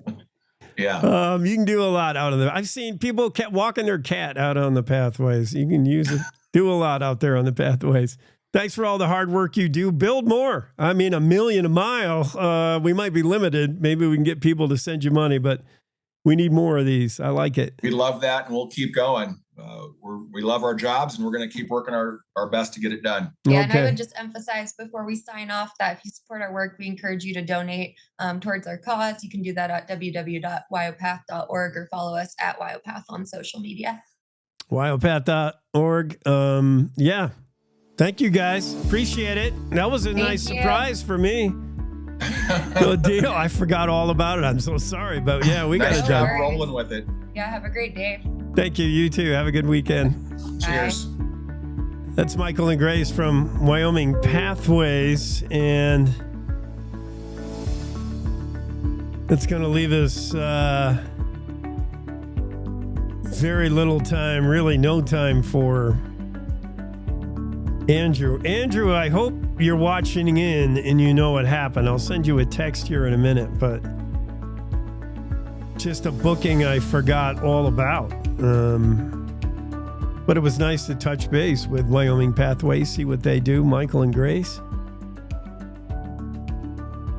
I vaguely recall it being there, but if it's not in the Google sheet, and you know who else uses those Google sheets is Adam Lechner of Brushbuck Tours. Maybe Google Sheets, maybe Google will do their next Super Bowl ad with us, Cowboys Day Daily. After seeing this, they obviously know we use their product. We just don't use it really well. And they'll take pity on us and they'll say, well, those poor guys, they're trying hard. But they do use Google Sheets. Sort of. Andrew, let's see. Do we have time to put you on? No, Andrew's got to get to his morning meeting. Maybe. Let me see what I got. Oh, Abby's coming on in the next hour. Dang, we are just stacked. Abby's going to come on and talk about some efforts to support the Harshman family, efforts for Olivia, really. It's all about Olivia, the 7-year-old that's clinging to life the only survivor of the murder-suicide event in Byron. We're thinking about Abby. We're going to be praying for Abby. We're thinking about Olivia, praying for Olivia. Candlelight Vigil is going to take place in several communities later today. We'll tell you when and where. Abby and Jamie will be on later to talk more about that. Yeah, I'm excited to connect with Abby and be able to share that with everybody. Right now, we're out of time for the hour. We'll see you when hour 3 of the show continues.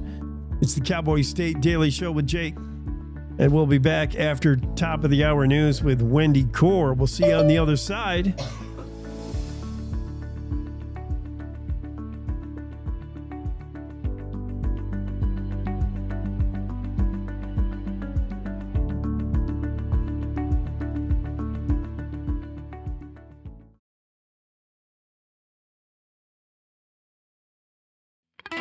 It's time to take a look at what's happening around Wyoming for Friday, February 14th. From the Cowboy State Daily Newsroom, I'm Wendy Core. The 7-year-old girl who survived an apparent murder-suicide Monday in Byron was still holding on to life Thursday morning, with medical professionals and her loved ones monitoring her brain swelling closely. Olivia is the lone survivor of a 5-person shooting in which her mother, Tranielle Harshman, shot Olivia and her 3 sisters, then turned the gun on herself in what's been described as a severe mental health breach after months of depression and other struggles.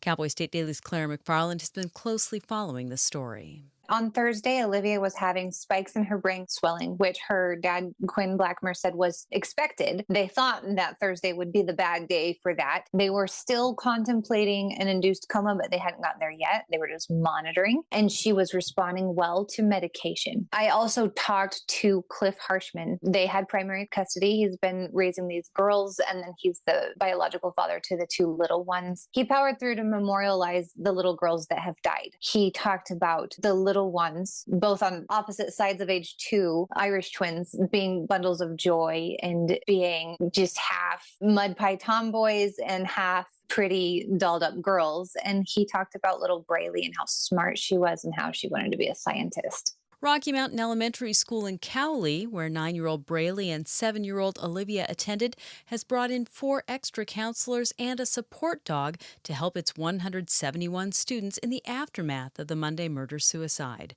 McFarland spoke to Principal Eric Honeyman, who said the 2 girls brightened the school during their 5 months there. Honeyman gave me the sense that this is surreal for him, and he's just focusing on what he has to do. One of the more interesting challenges that he conveyed was they are trying not to get into the specifics of what happened Monday with the kids, those darker details. They're trying to focus on how beautiful Braylee was and Olivia is, and how much Olivia still needs everyone's prayers. The principal said he's forever grateful to the many people who've stepped up to help, whether it's by providing food or volunteer work.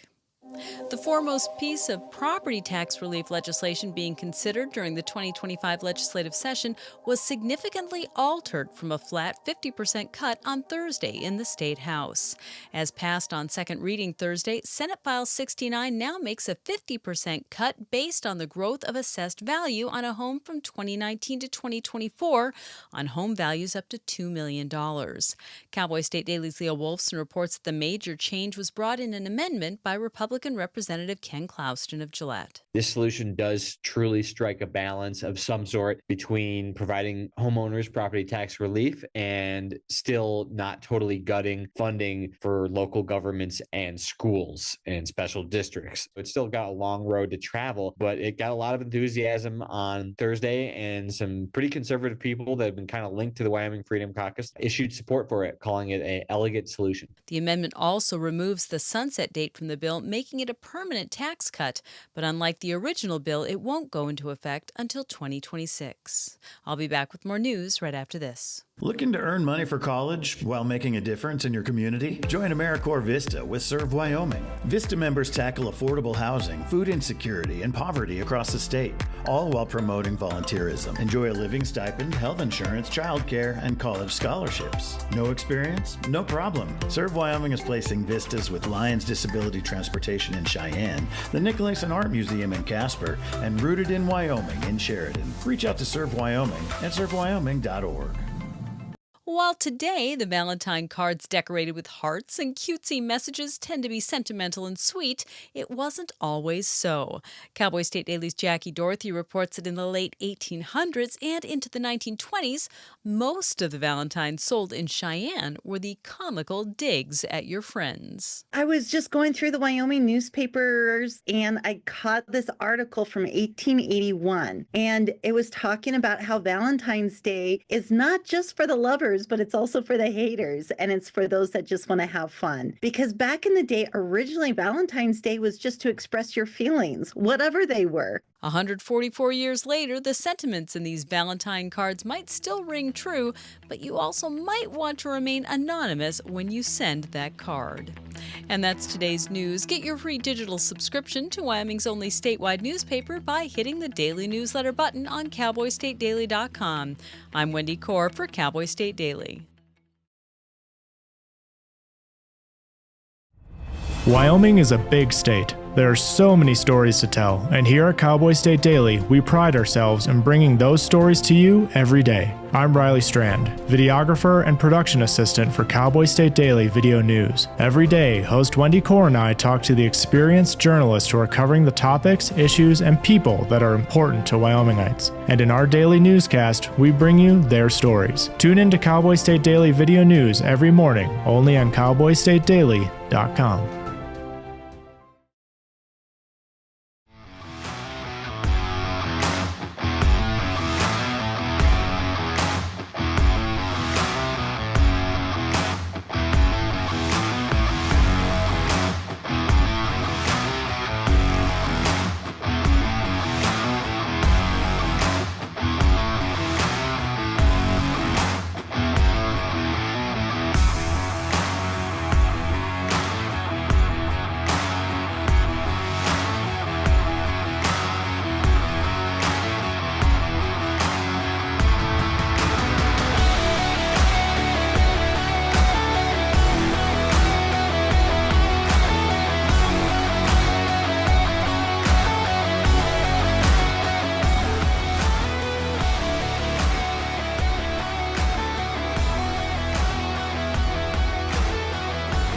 Cowboy State Daily Show with Jake continues as we get into the Zoom room.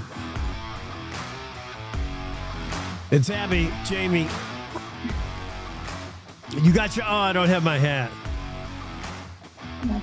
We could have, would have matched, and I need it. It's a hat day for me, but you're having a great hair day. I don't know where it is. That's all I can do just to keep the cat occupied. This cat, Abby, he's running my life. You know that. Jamie's not a cat person either, so. I'm quickly not becoming one. I mean, I thought they were cool. I like the fact of any animal that doesn't inherently like me, like a dog. Like, you don't have to try with a puppy, but you really got to try with a cat. If you win a cat over, you might be somebody. You're winning. That's true. But I'm losing. Yeah, the cat inherited us. He just kind of walked in one day. He's like a wild cat, but not like totally wild. But he's spending more and more time here because he knew winter was coming. Oh, yeah. And he's like, I can't just sleep outside on the lawn or, in the wild. And your 49-degree house was his choice. Yeah, it is not much warmer here, but it's warm enough. And now he's goofy. He's knocked down a plant already, and he's kicking around a beer cap now. And he's bored because it's cold outside. Every time I let him outside, I remember when you used to be a wild feral cat, and he looks outside and he feels the cold. And he's like, nah, I don't remember. And he walks back in, and he's bored, and he takes it out on me all morning. Oh, you need to get him some toys. Like get him some trinkets or whatever cats need. Yeah. Come on, Jake, be a better dad. He's got balls of yarn and stuff. He loses it. He knocks them under things. And plus, you know the cat rule. Whenever you get a cat something, he don't want that. He wants the box it came in or something dumb like that. Some children are too. Yeah, we're going to talk about this children who needs all we can give her. Olivia, the 7-year-old. So most people are familiar with the story. We got them up to date. It's the Byron murder-suicide tragedy. The only surviving member is this 7-year-old. The last we heard, have you heard anything new? I know you're plugged in, Abby. Out of brain surgery and just concerned with brain swelling now. Have not put Olivia in a coma, which is good news. And whether or not she comes out, I mean, holy cow, the medical bills have to be piling up. And first, we got to get her healed. What can we do? Take her away, Jay. Medically wise, I would say that's the most updated I know of anything with where she's at. We have started an event for tonight. Well, started with Abby's idea.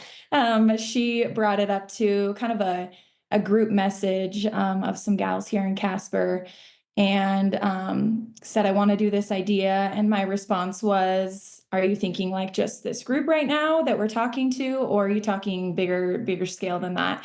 And of course, Abby's response was like bigger scale, like let's do this statewide. So I was like, all right, let's do this. So tonight from 5:30 to 6:30, we're just asking communities around the state to gather to pray for Olivia and just to show this family and this community that we're behind them, that the whole state is behind them, supporting them and just sending all of our love to them. So they don't feel alone during this time. I know. So that's like we can do right now. Yeah. With the space we're in. Yeah. That community up there, Byron, Powell, Lovell, that community has had tragedy in the past. They really come together like just about every Wyoming community. When the time to rally is to rally, they do. You can find this event, by the way, on Facebook. It's a Facebook event, Wyoming for Olivia. Look for that on the websites. We also have a story up in the Cowboy State Daily, a letter to the editor, actually. Let's all rally together to support Olivia. Check out that letter to the editor. Abby, on your left, wrote that. So where are we going to be? Good folks in Powell are going to show up at the Homesteader Park. Yep. We have, I think, about 13 different communities across the state so far. Some of them are trying to figure out the logistics of it. We have Casper, Gillette, and all of this is available on the Facebook group, the locations, and then also on the letter to the editor, it will be updated. But yeah, basically, if you can find a spot that is open to allowing people to come together, whether it's with candles or flashlights or glow sticks, whatever, we're just trying to get this to happen across the whole state for, from 5:30 to 6:30, people can kind of come and go, and to just really hold some space for everyone affected. It's not just about, prayers, but it can also be about like just community and coming together, because I know that everyone's faith is different and everyone prays differently. And so, obviously it's coming from our hearts from a very religious standpoint, but for everyone involved, we just want people to come together. And I think the biggest thing for me is I do have so much faith that Olivia will pull through. And I want her to know that that there was a point in time where this whole community was, oh goodness, that everybody was coming together for her, because she's going to face some really horrendous news if, at some point in time. So yeah, I want it to be something for her that is good. These events are going to be held in the Basin First Baptist Church, Byron in the Southside Park. Casper, you'll meet at David Street Station. Cody, in the parking lot between Holiday Inn and the Comfort Inn in the Buffalo Bill Village. Cowley, Water of Life Church. Gillette in the Children's Garden on Warlow and Brooks. Abby's done a great job organizing this. Green River Wolves Stadium. Go Wolves. Lovell in the North Bighorn Hospital District, Pinedale in the American Legion Park. Powell, you're going to meet in the Homesteader Park, and in Thermop Community Hall at 631 Bighorn Street. These vigils, I believe, are not tremendously organized, but they will involve prayer, community prayer, group prayer, and whether you believe that works. And I know a lot of people get down on that, and I get frustrated when I see Facebook posts when people are facetious about, oh, why don't you just offer up prayers? That'll fix everything. You know, I got news for you. Prayers do work. We still have a God that listens to prayers. We still have a God that's interested in our lives and in the life of Olivia. And it's the same God, yes, that you can raise a fist at and say, why'd you let any of this happen? Why are her sisters gone? And, you know, when you get to heaven and meet God, you can ask him. But right now, he's big boss, and he works on another level, and he works on a higher level. And there's things about what happened we don't understand, and they may be used for good. Everything God does is used for good, but prayers work. I got news. And if you don't think they do, that's fine. Your presence is just showing that you're in solidarity, just showing you care. Like, wow, this could happen to me, or I know this happened to another family. Just show up and do what you want to do, but just be there for the Harshmans and the, Yeah, it doesn't have to be anything really organized. Like you said, I mean, find a parking lot, find a church, find a park. And one thing I do want to say, if people are feeling like they want to put some of this into motion, is do contact the law enforcement in your community and let them know. They'll want to be there as well. And it's just good practice for, you know, people to know what's going on and help spread the word. But take pictures. We'd love to be able to put an album together for the family and send them.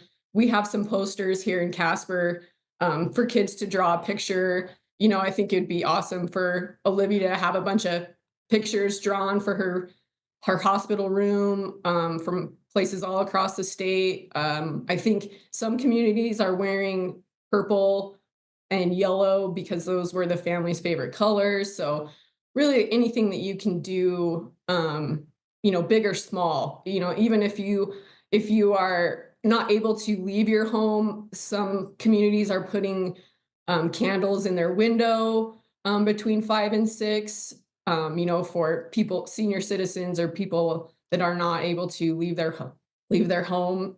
So really any kind of support you can show.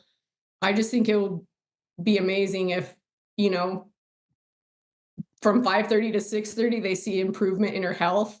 And wouldn't that just be like the coolest to prayer and to God, you know? Like I just feel like that can happen. And I couldn't say no to my heart when this was put on me. And I thought, I don't know if I'm gonna be able to pull this off. And of course, you know, Jamie, she's like, okay, we can do this. And I'm like, I don't know what I'm doing. I'm just doing this because this is something that I want to do. And people are like, did you know her? Do you know the family? I'm like, no, I don't know any of them, but I just know that this is what God wants me to do. And so I'm going to do it to the best.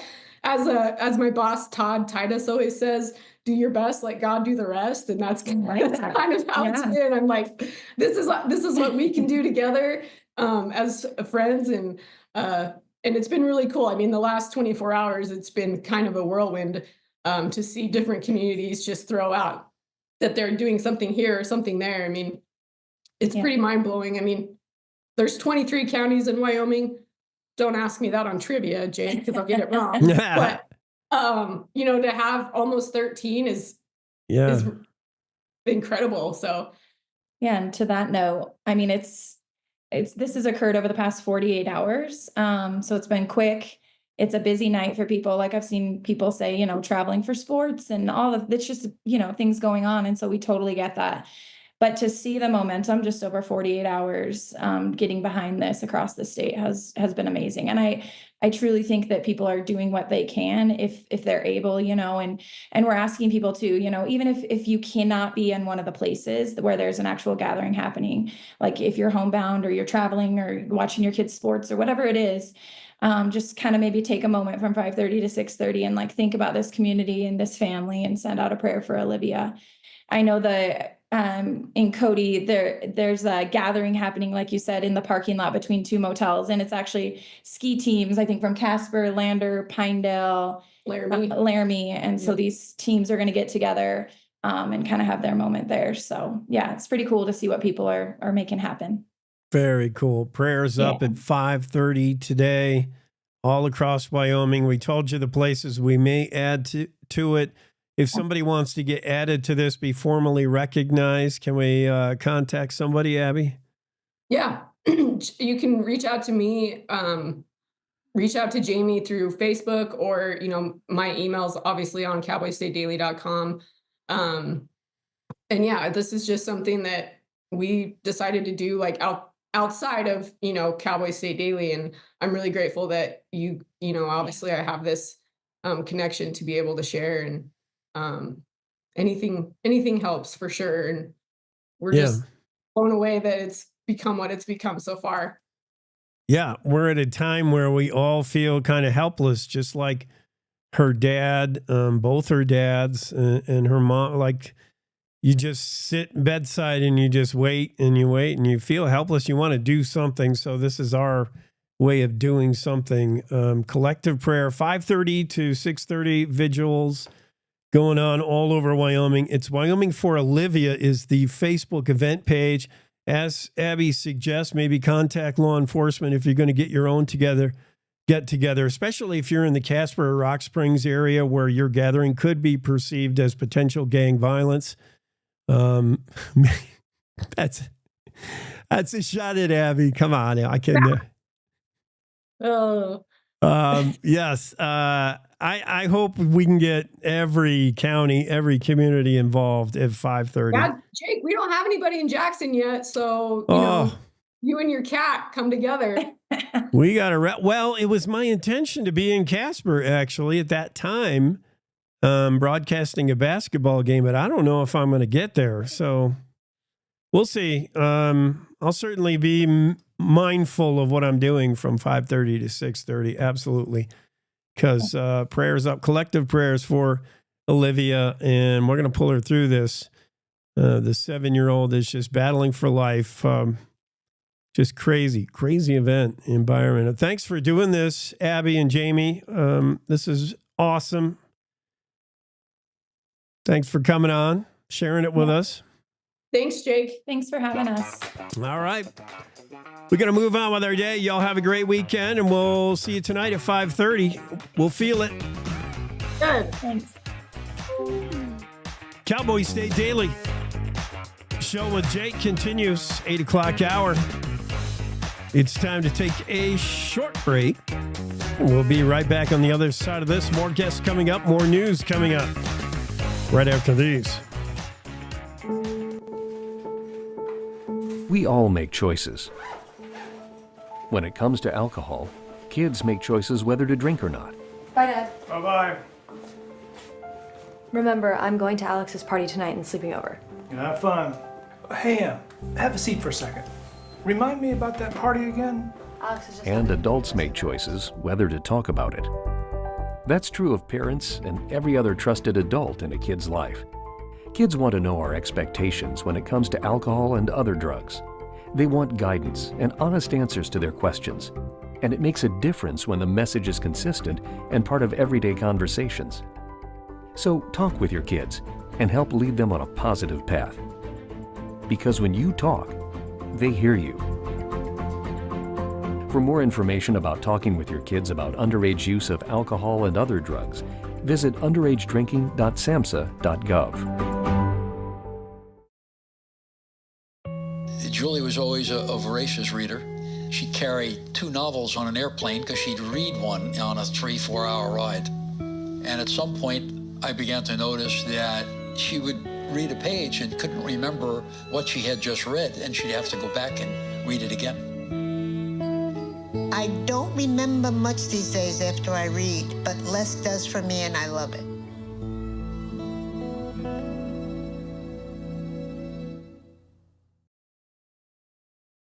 If you're watching this,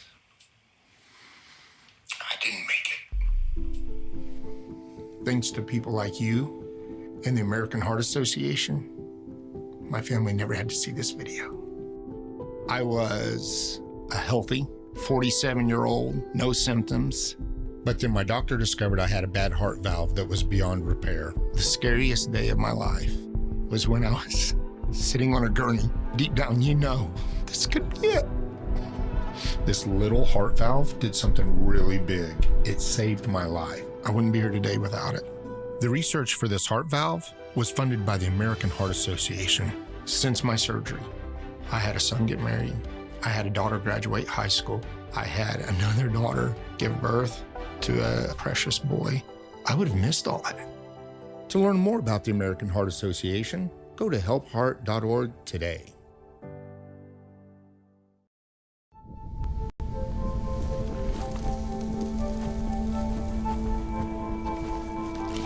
Eva Marie smoked 12,000 packs of cigarettes over 15 years.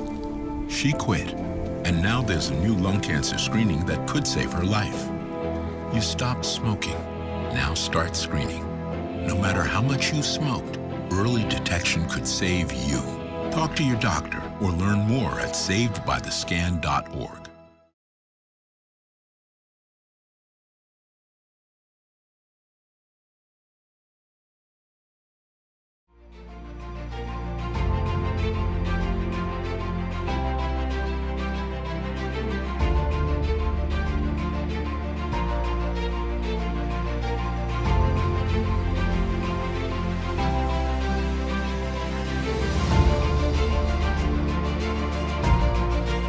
Cowboy State Daily Show with Jake continues, hour 3.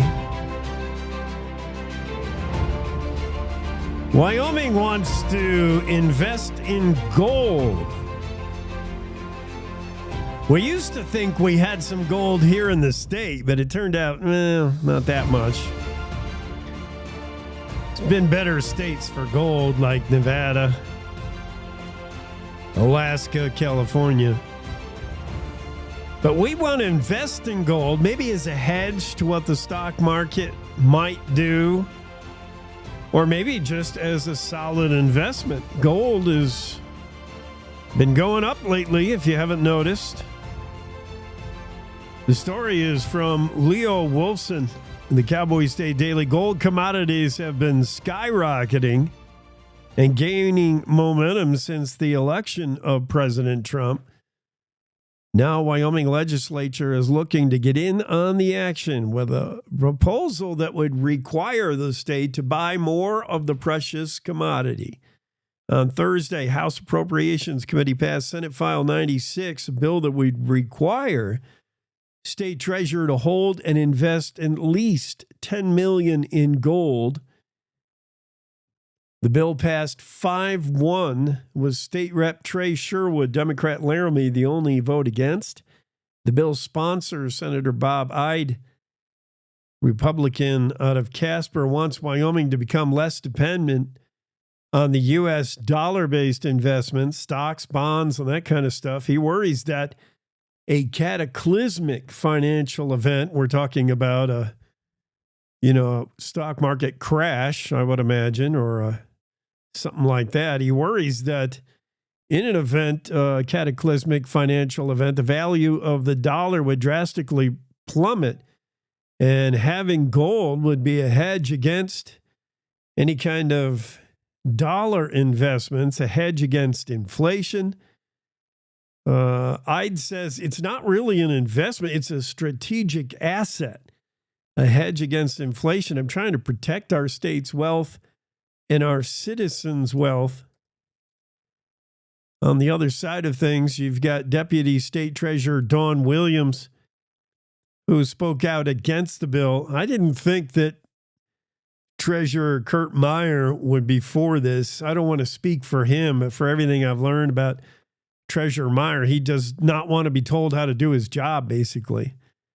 And he doesn't want lawmakers telling him you can't invest here and you have to invest here.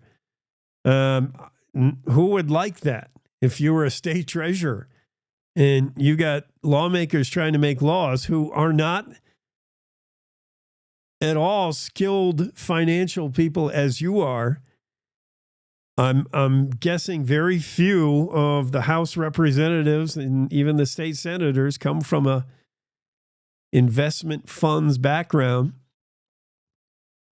And Kurt Meyer's been doing this successfully for quite a while. So when all these folks get together once a year and they say, hey, Kurt, we think you should stop putting money into these things. And we think you should buy more gold. Not just we think, we are going to order you to buy at least $10 million in gold. Yeah, I bet that doesn't go over too well with Treasurer Meyer. In fact, he didn't even speak on this. He had his deputy state treasurer address it. Dawn Williams, she spoke against the bill, saying the reason her office doesn't invest in gold right now is because it represents unrealized capital gains. No money can be made off of gold until gold is sold. So it's just sort of a theoretical thing you've got, kind of like cryptocurrency. No, I don't know what crypto is. It would cost us money rather than make us money, said Dawn Williams, deputy state treasurer. But this thing is through and out of committee on a 5-1 vote. Gold commodities, a Senate File 96, a bill that would require state treasurer to hold and invest at least $10 million in gold. The bill passed 5-1. And we'll now head to the floor. Wyoming's doing pretty good with its investments. We've talked about that quite a bit. We had the treasurer on, rather, a few weeks ago to talk about the state's investments. The state's return on investments are like the second biggest revenue generator the state has. The money that makes money. It's pretty impressive. And gold, as pointed out, simply holding gold, and if you bought gold at, $100 a brick, and it's $150 a year later, are you $50 richer? Not really. Not until you sell that bar of gold. It's all unrealized gains until you sell, which presumably you would at some point, but then when? Are lawmakers going to tell us when? I see problems with House Bill 96.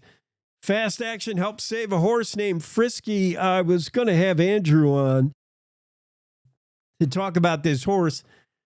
I'm so sorry, Andrew, that I accidentally had Michael and Grace on from Wyoming Trails. I just somehow there was a booking that slipped through, which is great. I mean, I'm glad to have outside guests. I'm just sorry it came at the expense of Andrew.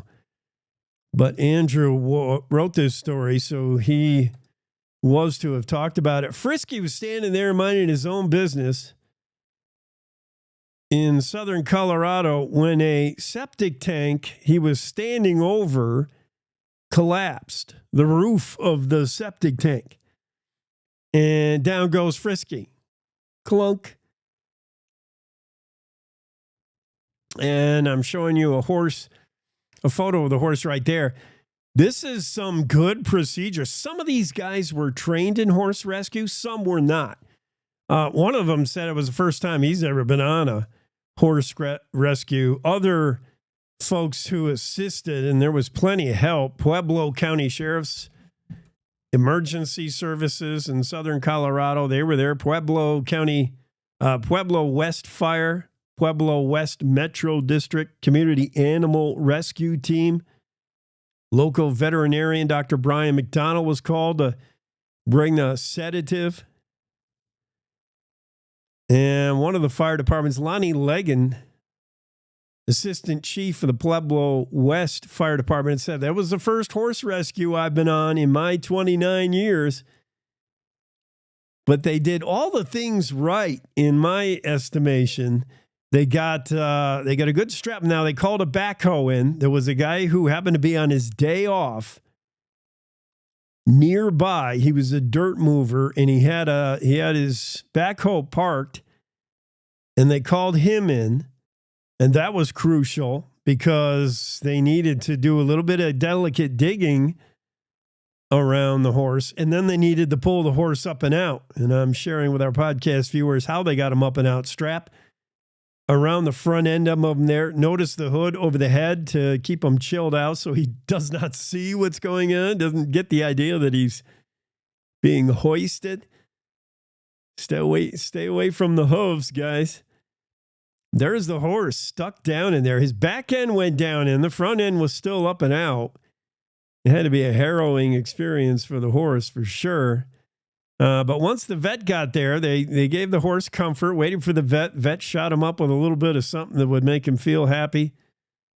And all the search and rescue folks were able to get a strap around this horse underneath his legs and get him out. Frisky is doing fine now. He's a little bit sore, but once the drugs wore off, reports are that Frisky is doing fine. Successful rescue. I know it happened in southern Colorado, but anything going on with a horse and a horse's welfare and well-being concerns the good folks of Wyoming. You better know it. Let's take a look at this day in history, and then Wendy Core, I think, is going to drop by. This day in history, not terribly eventful. It is, of course, Valentine's Day for anybody. But on this day in 1841, Henry Coffeen, congressman from March of 1893 through March of 1895, a significant congressman, was born in near Gallipolis, Ohio. He was a teacher by profession. He moved to Sheridan, Wyoming, which would become his home for the rest of his life. And therefore, you have Coffeen Avenue, right? It's Coffeen Avenue in Sheridan. I believe he died in 1884. He served just that one term. Just a boy from Ohio, moving to Sheridan, served one term as congressman, but forever remembered in Sheridan anyway. Born this day in 1841, February 14th, 1862, a contest for the West during the Civil War takes a new turn when Confederate states designated New Mexico and Arizona as part of the Confederate territory.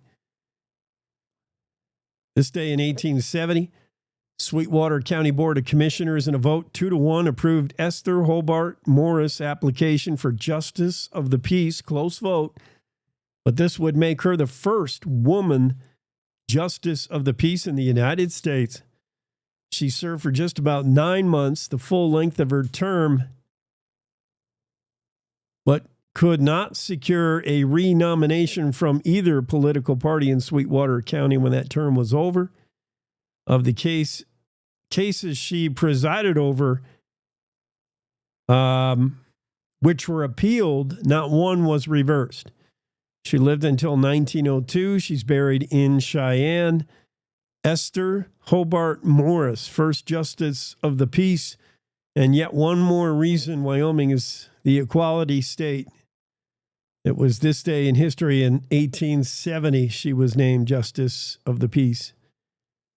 This day, 1871, James Edward was born in Ohio. Edwards would become a notorious black rancher in the Niobrara County, in an area where black ranchers were fairly rare. He filed for his original homestead in 1913 after having worked in Niobrara County since 1903 for other ranchers. Also, speaking of Niobrara County, there was no such thing as Niobrara County until this day, 1911. That's when the county was created. February 14th, 1871, a campaign commenced to save the Ivinson Mansion in Laramie. It's now known as the Laramie Plains Museum. The substantial building had been built by the Ivinson family and early significant figures in Laramie. They belonged to the Episcopal Diocese of Wyoming at the time, and they considered selling due to cost involves keeping it. The Ivinsons were immigrants from the Virgin Islands. They were originally British citizens. The impressive structure is familiar today to anyone who has spent any time in Laramie. The Laramie Plains Museum campaign commenced on this day in 1971 to save that museum. Let's do a little rodeo, take a quick break, and we'll get back in here with Wendy Core. It's the Western Ag Network's Rodeo Roadshow with Will Rasmussen. It's the Rodeo Roadshow on the Western Ag Network. Hi, everybody. I'm Will Rasmussen from Tucson, Arizona. They call it Arizona's Celebration of the Cowboy.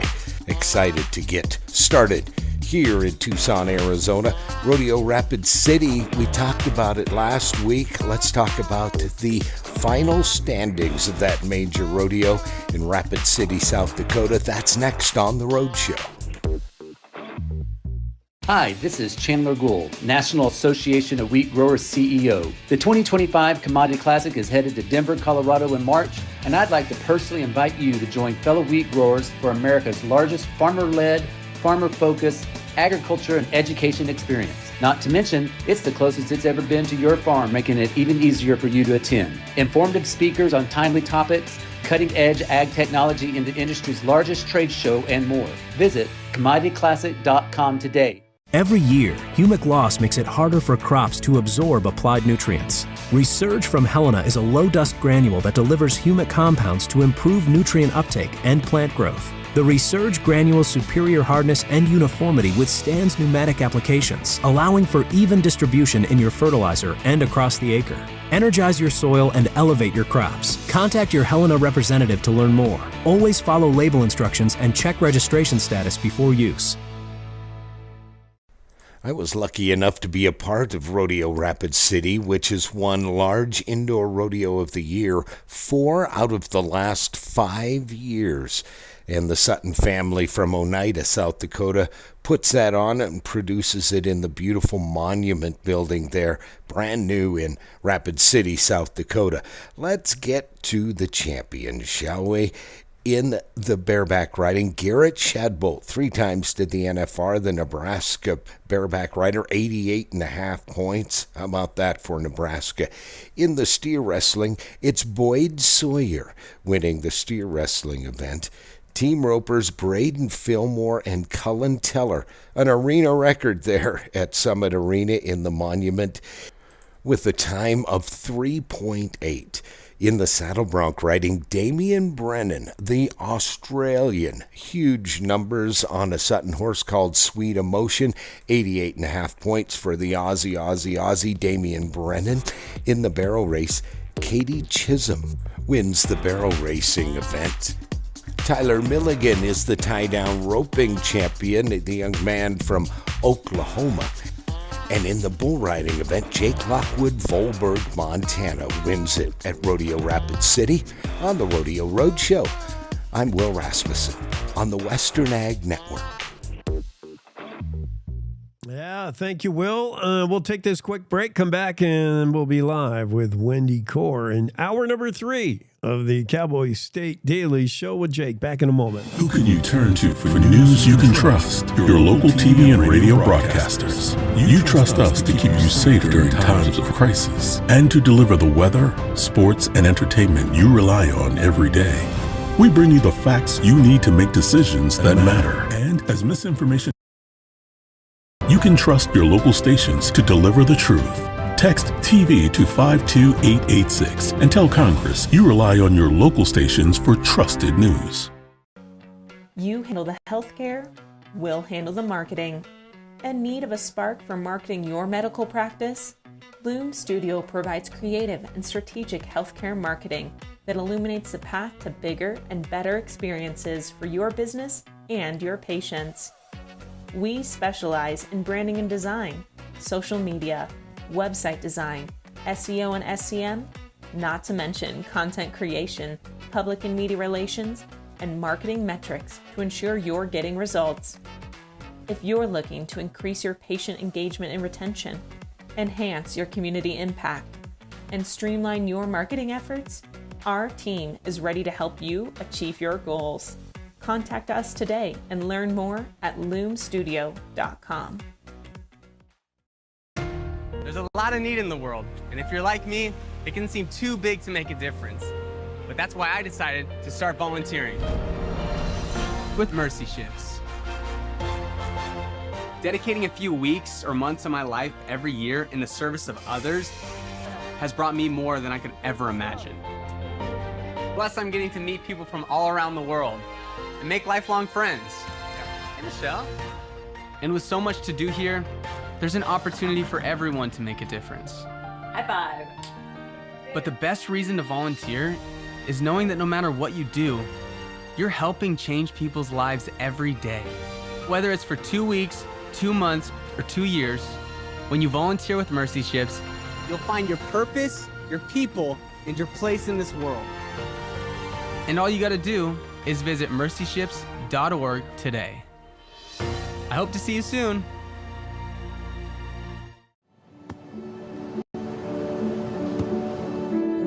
I don't remember how it started. Go to that. Our back and forth. It always came back. Dad! You probably don't remember what you told me, That was perfect. but I heard every word.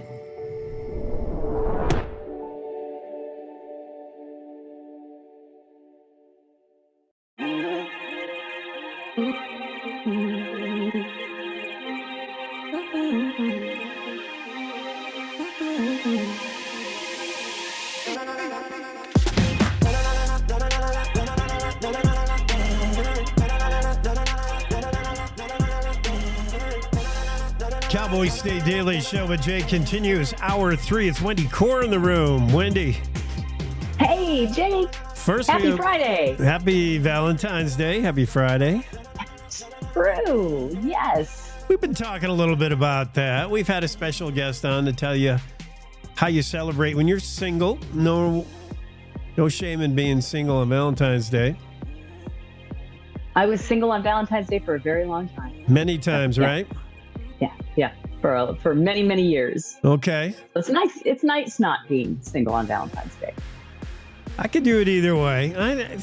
It's a Hallmark day for me. Oh, it is. It's just like Mother's Day or Father's Day. It's a day that Hallmark Valentine's, cards, Hallmark and the greeting card industry makes a lot of money. They got it all figured out. Although it was a different looking Hallmark card back in the 1880s. If you read Jackie Dorothy's story, that was interesting.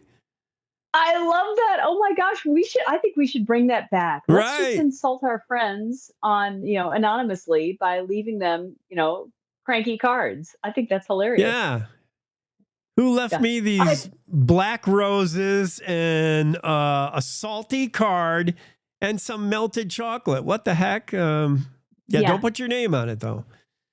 I thought it was great. And of course, at the time, they had clever sayings. Now they'd be a lot more colorful, I think, probably, maybe. Yeah. Probably. These days. But now we just insult each other on Facebook. Yeah, we got a whole new way. And it's not anonymous. It's interesting to see how we celebrate it. I mean, the story of how the martyred saint Valentine became St. Valentine's Day, that's all a little bit muddy, however you want to track it. But the way we've celebrated Valentine's Day even hasn't always been Cupid, flowers, and candy. It's interesting. No, it is. And I just find it fascinating that, I don't know, it's just society's changes. And it's a signal of society's changes. And again, why not? Why not celebrate love? The only time that it's a problem is when you've got pressure to celebrate love. So I also find fascinating that Jackie's catching up on her newspaper reading. She's so far behind. February 13th, 1881 issue of the Cheyenne Daily Sun. You know, Jackie is so well, her life is so interesting because for a long time she ran the Hot Springs Museum, the museum there in Hot Springs County. And so she just loved that job. She really got interested in the history of everything and became very much an expert on the history of the central Wyoming, very much. Can we talk for a minute? And I don't want to put the focus on Claire McFarland, and I don't want to pat her on the back because she works for this outfit. But can we talk for a moment about Claire's coverage of the Byron incident, the murder, suicide, just horrific. There's no easy way to cover this as a reporter. But if anyone can navigate it, Claire can, and Claire did. And whether it's learning the details when it starts out as something we like, what happened, and it turns into, the worst nightmare you can imagine. And now follow-up stories. Claire's been so good at leading us all through this. She is my journalistic hero. There is no doubt about it. She's fearless. She's a fearless journalist. She will go in there and she'll get the hard stories. And she told me such an interesting story when we were talking about her going out there and trying to talk to the dads, both, Quinn, the father of Olivia and Brayley, and then also to, of course, Cliff Harshman. And by the way, sorry to interrupt you, but there is another delicate. I mean, we're talking about a kid whose life lies in the balance, other deaths, and now you got two different dads of kids, and they didn't necessarily get along until about 3 days ago. Very tough. I love the fact that they're leaning on each other. I mean, that fills my heart in such a dark tragedy. But, I talked to, when I was talking to Claire about her going and talking to all the neighbors and stuff like that, she said she only had one neighbor that gave her any sort of pushbacks, like how, and what they said was, how can you try and get this story? How can you report on this?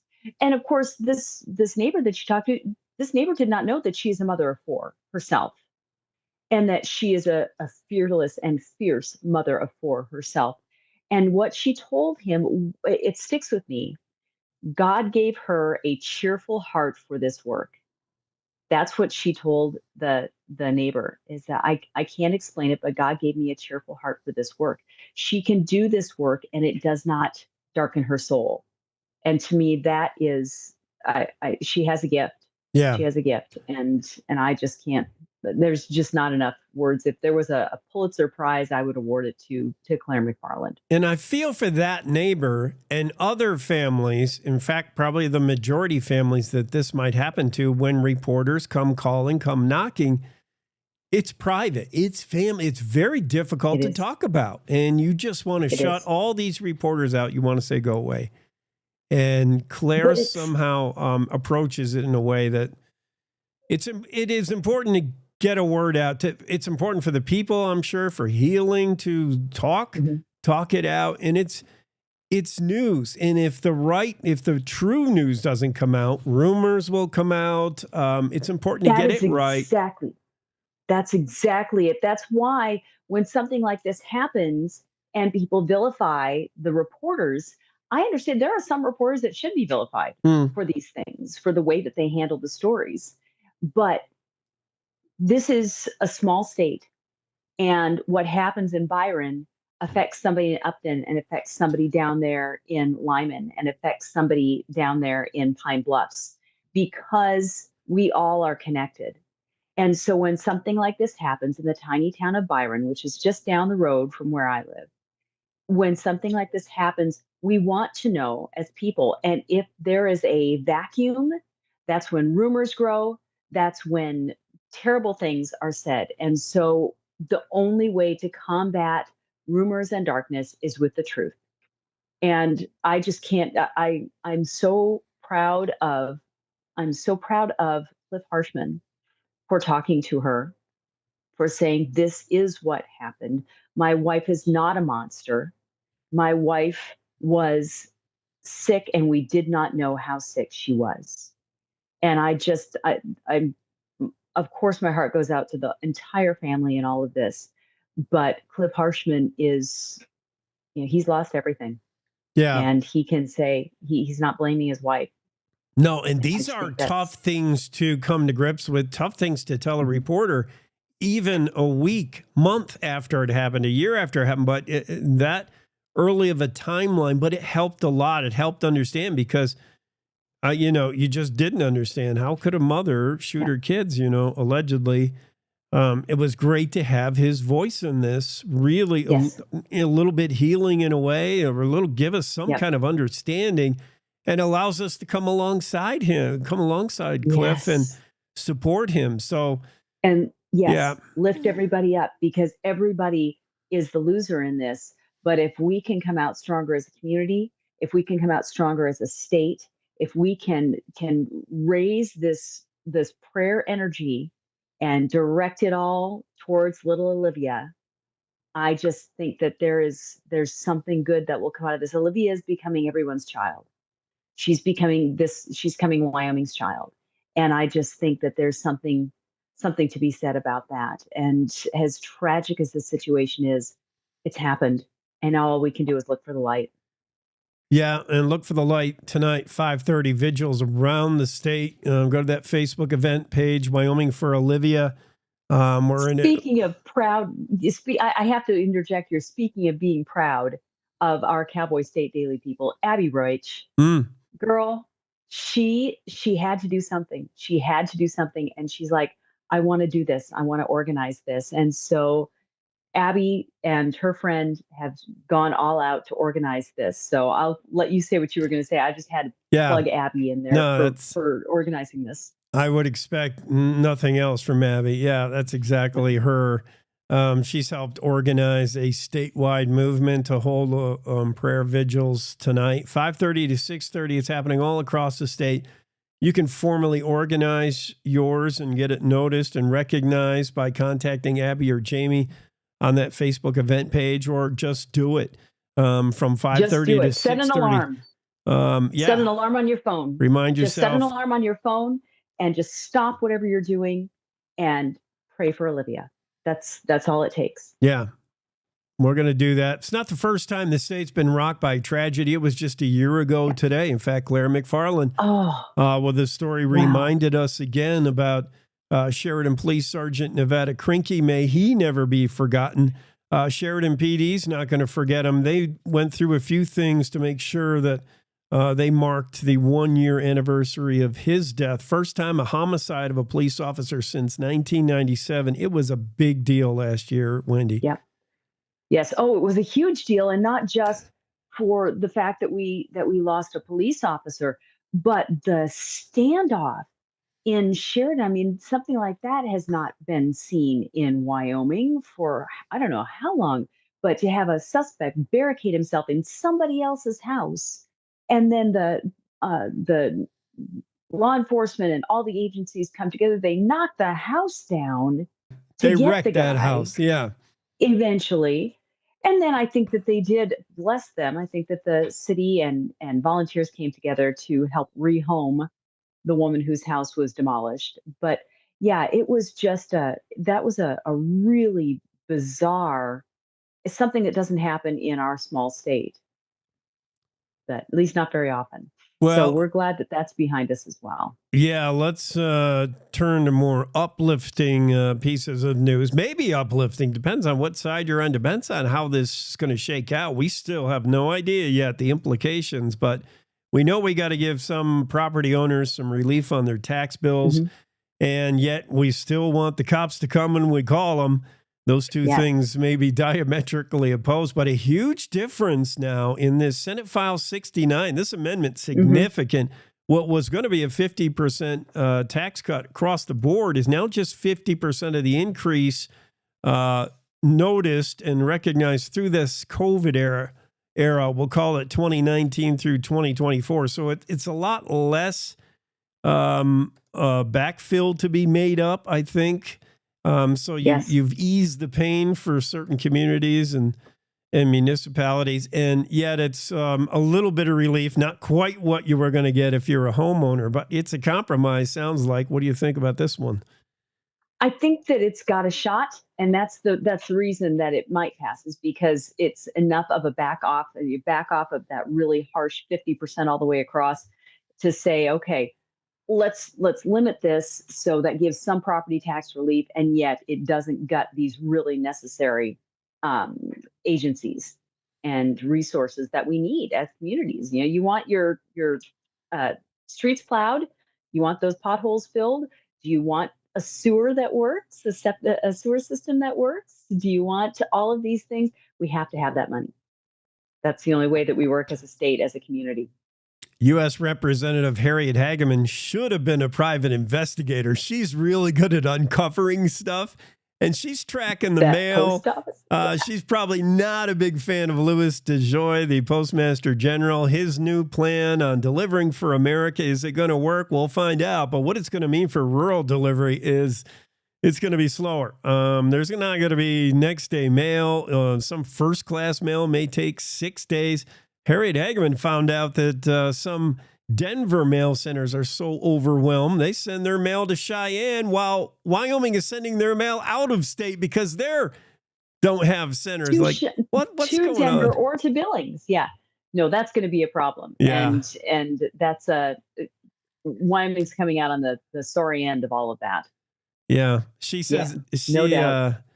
Her mom, who's 101 years old, thinks the same way I think, like 100-year-old, I guess.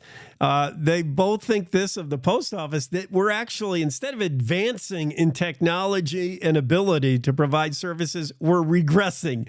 Like, mail is worse than it was 150 years ago. I say the same thing all the time. Yeah. Yep, that's a problem. Well, I'm hoping that this trend of us regressing will come to a halt very soon, and we'll soon become the progressive state that we should be. Hallelujah. On that note, exactly. We're going to hit news. We're going to see your face again. And thank you, Wendy. Sounds Have a great good. weekend. Thanks, Jake. You as well. All Bye-bye. right. Wendy Core, top of the hour news. Next, now. It's time to take a look at what's happening around Wyoming for Friday, February 14th. From the Cowboy State Daily Newsroom, I'm Wendy Core. Wyoming's Congresswoman has been investigating the U.S. Postal Service lately, and what she's been finding out doesn't bode well for future mail deliveries in Wyoming under the agency's controversial Delivering for America plan.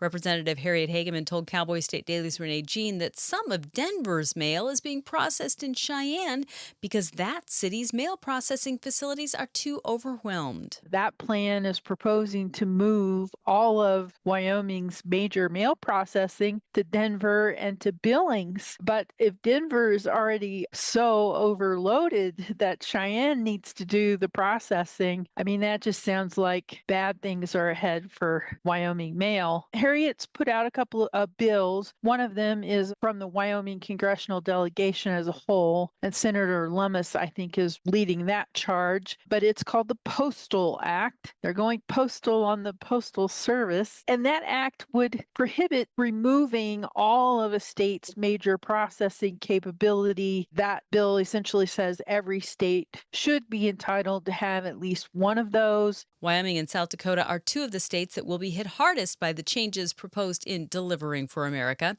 Neither state has enough population to qualify for one of the program's 60 regional processing and distribution centers.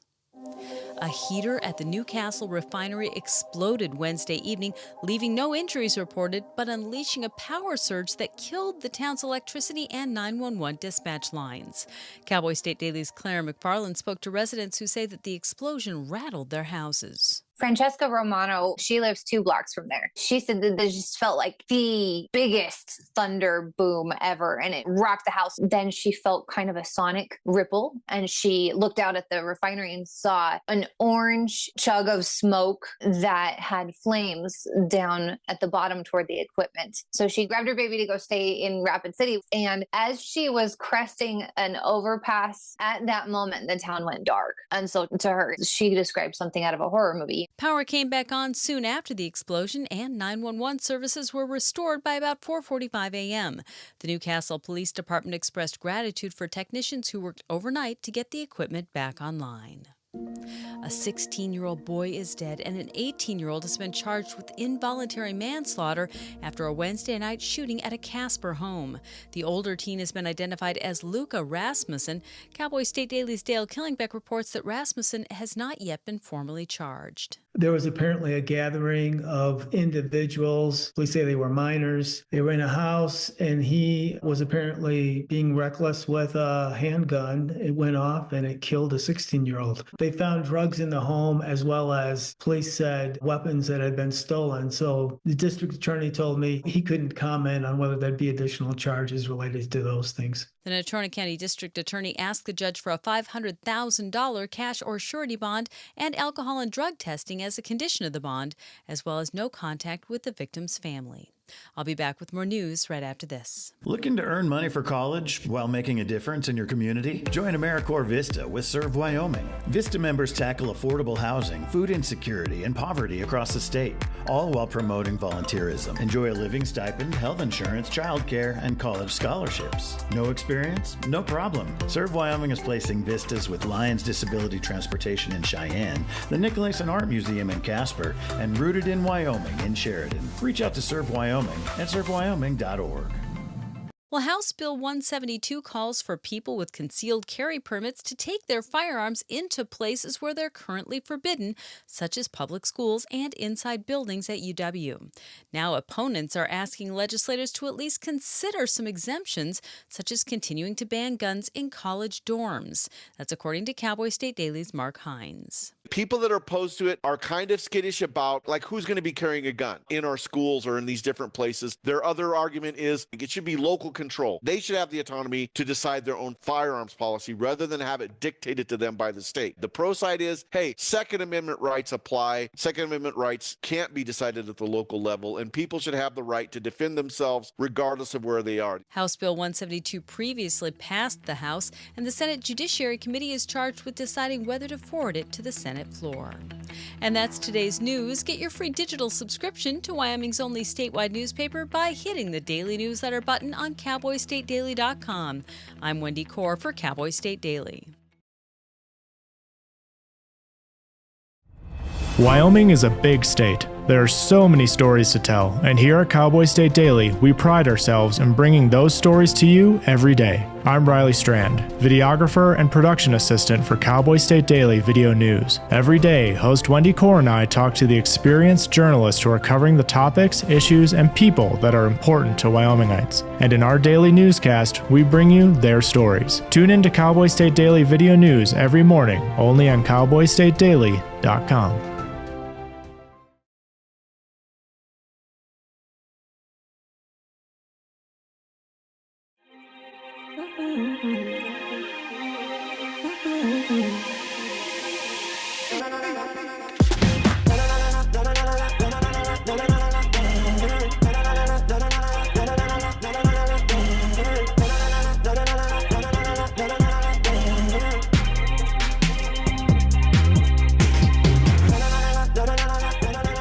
Cowboy State Daily Show with Jake continues. Final hour on this final Friday. Keeping our fingers crossed for an appearance from Leo Wolfson. He's down there covering all the legislative going-ons in the 68th legislative session. Just 40 days budgeted for that session, so they got to work fast. And we're past the halfway point now where House bills that have passed the House move to the Senate and vice versa.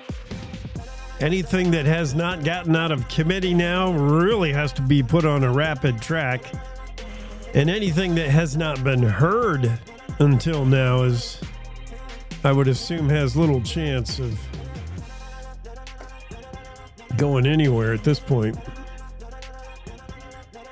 Let's get some of the stories that we have yet to cover, including lights out in Newcastle. What happened?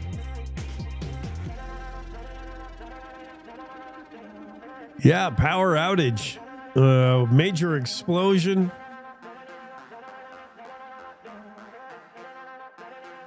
It turns out, thankfully, not to be the end of the world scenario that this one lady thought when she took her kid and said, I'm out of here.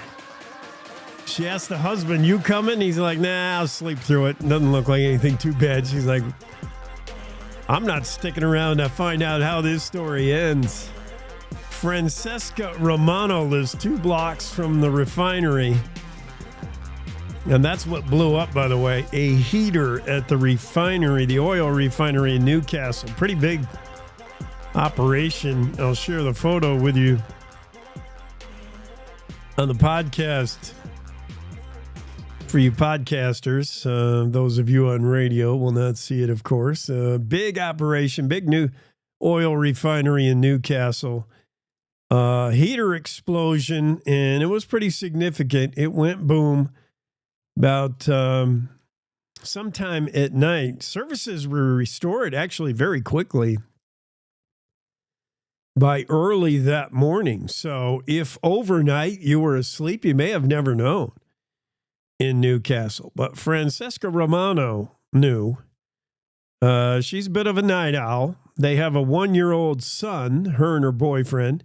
Both dad and baby were sound asleep. It's about 10:30 p.m. The heater blows 2 blocks away, and Romano said it was like a huge boom.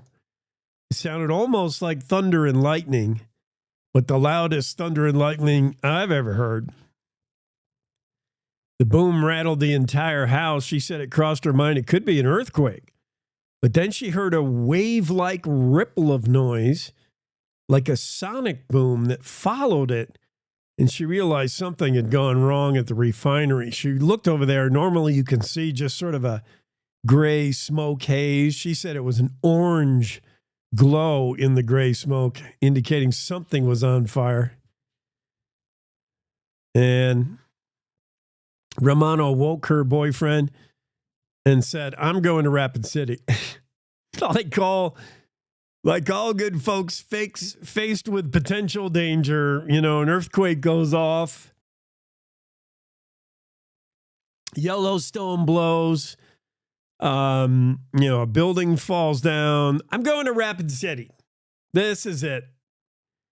Are you coming with me? And the husband or the boyfriend's like, nah, I'm tired. I'll sleep here. She called her sister, Gina, who lives 2 houses down from her. And she said, Gina, I don't have a good feeling about this.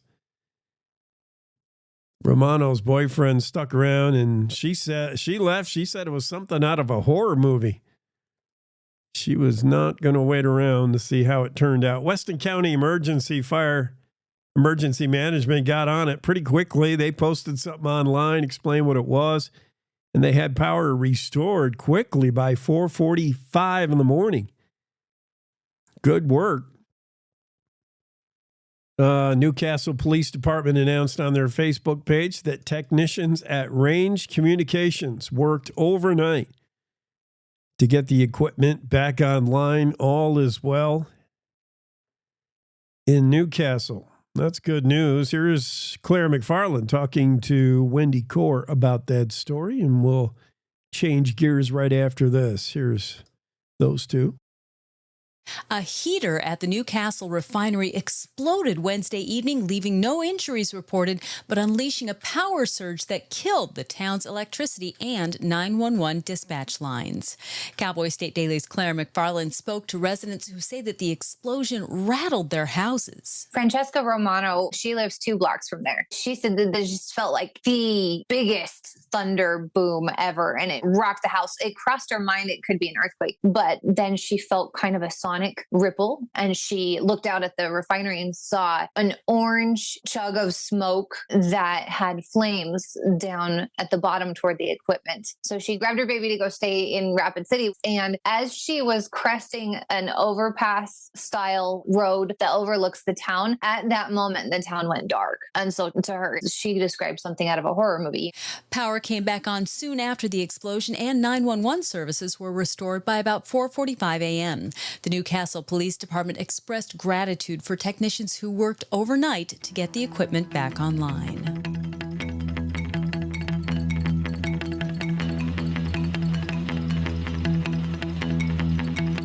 Yeah, I don't blame Francesca one bit. That would have been exactly what I did. Rapid City should use that as part of their promotional literature. Zombie apocalypse, oil refinery explosion, power out in your town, end of the world scenario. Come to Rapid City, South Dakota. Come visit. I would have any reason to go to Rapid. I like Rapid. Oh, I would have packed the kid and been out of there. If I hear that thing blow 2 blocks down, and this apparently wasn't the only incident. Francesca's relatively new to the area, but she heard locals tell of a 2002 refinery spill that led to a lawsuit settlement with 47 Newcastle area residents, and she's remembering the spill and some folks exposed to vanadium pentoxide. And then she sees this plant blow up and yeah, she's done. I don't know, boyfriend, if you'll get her to move back. But yeah, looks like they got things fixed up. So not the end of the world for Newcastle. Lights were back on sometime early in the morning. That's good news. Jen Coker's been following this story concerning the half-brother that shot once, but I think he shot her 3 times. 3 times. And I suppose I will go into the room. The views and opinions expressed on the Cowboy State Daily Morning Show are solely those of its host and do not necessarily represent those of Cowboy State Daily's reporters, editorial staff, or ownership. It's hard for me to discuss a story without having an opinion. I mean, sometimes I understand innocent till proven guilty by a jury of your peers. And it's a good process to have to make sure we don't hang the wrong person. We can go off a little half-cocked and rash. The old days of rope justice and prairie justice. And we get into some group think, get all excited, and we could hang the wrong guy. In this case, it's pretty cut and dried. Vincent Hackett, he pleaded not guilty, but through none of this has there been any indication there was a different shooter. Vincent Hackett, allegedly, I have to say, until the trial's over, 26-year-old, told Judge Matthew Castano he was alert, understood the charges, and entered his plea not guilty. Second-degree murder, Campbell County District Court, yesterday, this has happened. Hackett's accused of shooting his half-sister, 33-year-old Haley Martinez. Shot her 3 times, first time in the face, killed her. Gillette household, January 21st. If you haven't been following the story, I'll just recap it quickly. Everybody day drinking at the house. Hackett lives with his mom, 26-year-old Vincent Hackett lives with his mom, and they're sitting around drinking beer all day. Okay. And then the sister comes over at one point, and the brother and sister have never gotten along. The brother has said he doesn't care for the way Haley raises her kids.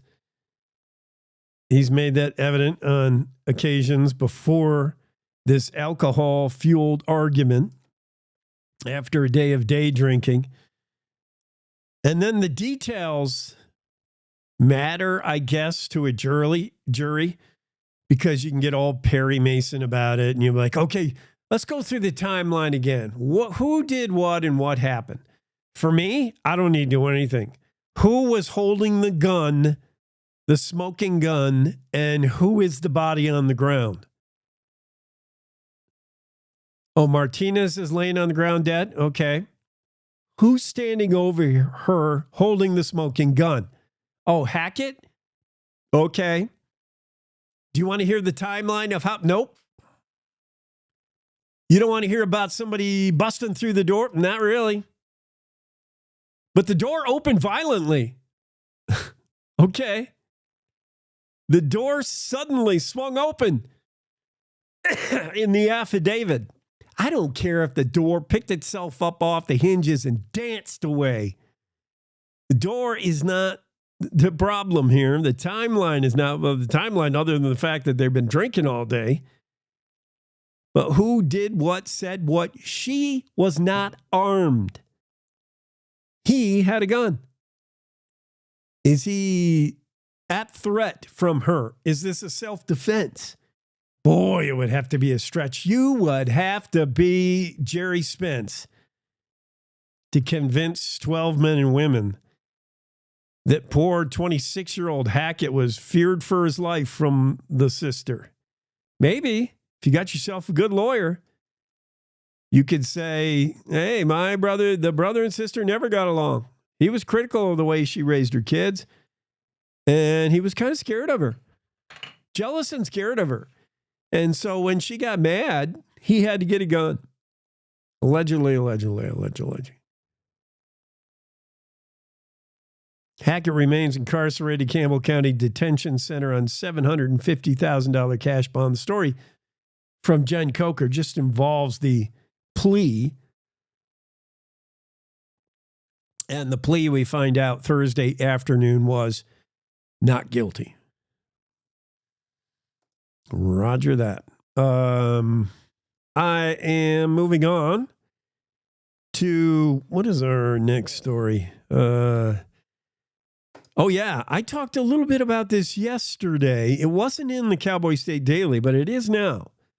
See, notice when I talk, people write and hopefully listen. Zachary Sontag wrote this story for the Cowboy State Daily. I learned yesterday of two pretty good cabinet post nominations if you're from Wyoming.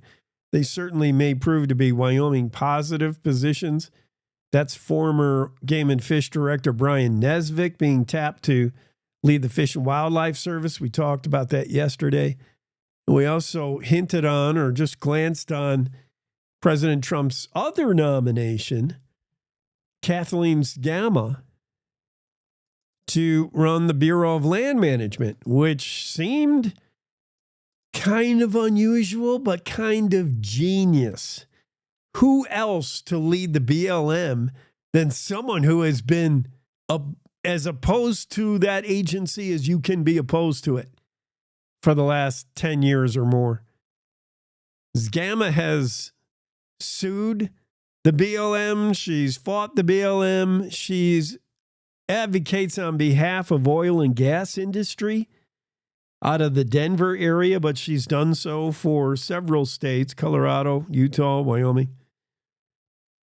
And she's been at odds with the BLM over the Bureau of Land Management's policies managing land and not allowing mineral extraction and such. And it seems like perfect idea if you're Donald Trump and you're saying, we're going to open up domestic oil and gas production, and I'm going to put the fox in charge of the hen house because the hens haven't been laying enough eggs or something. I don't know what my analogy is, but it seems like a perfect pick. Someone who was once very critical of the BLM, perhaps still is. Would she continue the BLM policies, or would she go in and affect immediate change? It's not a done deal yet. Kathleen's still got to be approved. She's still got to be officially appointed. But Pinedale area resident Paul Ulrich, Vice President of Government and Regulatory Affairs for the Jonah Energy, liked the pick. Kathleen is highly intelligent, Paul said, and passionate about the oil and gas industry in the West. Few people know as much as she knows about the challenges the industry faces every day in operating on federal lands. Ulrich likes it. Governor Gordon likes it, said that was a great pick.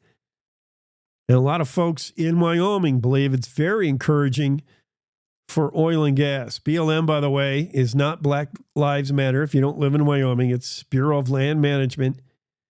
And they kind of rule over more than 18.4 million acres of public lands and 42.9 million acres of federal mineral estate lands within Wyoming. So they're a pretty large landholder. BLM owns a ton of Nevada, by the way. It's just federally owned land and managed by the Bureau of Land Management. And their management practice is heavily influenced by the presidential administration in office. And when it's Democrats, a lot of oil and gas leases are canceled or held up or frozen. And when it's a Republican in office, for the most part, certainly Trump, it's drill, baby, drill. And it looks like we're swinging the other way because, yes, Kathleen Sgamma, as the nominee to head the BLM, will certainly be pro-oil and gas. How much can she affect from within, we'll find out. Let's take a quick break here in the final hour of the Cowboy State Daily Show with Jake. Be right back. Meet Norm. He lives with anxiety, but with the help of his latest innovation from Be Normal, he can be normal, just like everyone else. With the swipe of a finger, you can project happiness, confidence, machismo. Why settle for being real when you can be normal? The Normal Maker, new from Be Normal. This item doesn't really work because there's no such thing as normal. We're all different, but we like how our brains work. In fact, 1 in 5 of us live with mental illness. Don't filter who you are. Start by talking to someone you trust. And remember, there is no normal. One more time before you wake up in the wild. In your eyes, I see a flower slowly dying. Together with the Nature Conservancy, you have the power to make a difference. For unspoiled nature, for beautiful wildlife, and for people everywhere. Together, we can find a way to ensure that all life on Earth can thrive. Oh, in the wild, you're gonna make it. The moonlight is here to take you. Our natural world needs us now. Every day, we lose more lands, waters, and the wild species that depend on them. To learn more, visit nature.org today. No young person should ever have to worry about having a safe place to sleep at night, or a warm meal to eat, or whether anyone cares about them. But the reality is, 1 in 10 young adults will experience a form of homelessness this year. But the good news is, there's an organization making a big difference. Covenant House. For over 50 years, Covenant House has been helping youth in crisis and giving them the support and the tools they need to succeed in life. I have no words to express how Covenant House changed my life. They just really genuinely just want to help me succeed, and I'm succeeding. When youth who are experiencing homelessness have a hot meal, a safe place to sleep, and love, most of all love, they can overcome heartbreaking challenges, and their lives are transformed. Covenant House is changing the lives of young people in cities across America. To learn more, go to covenanthouse.org today. Thank you for caring. I wanted to talk with you and your mom today, Lily, because of some of the changes your friends and teachers have seen in you lately. And along with the incident the other day, you were with Derek when he was caught selling marijuana. Yeah, he was selling it. Honey, we know. But we care about you and want to know what's going on. That's right. We'd like to understand it better and see how we might help. And if weed is a part of it, we want to make sure you know about the negative consequences for someone your age. So, can we talk? Talk. They hear you.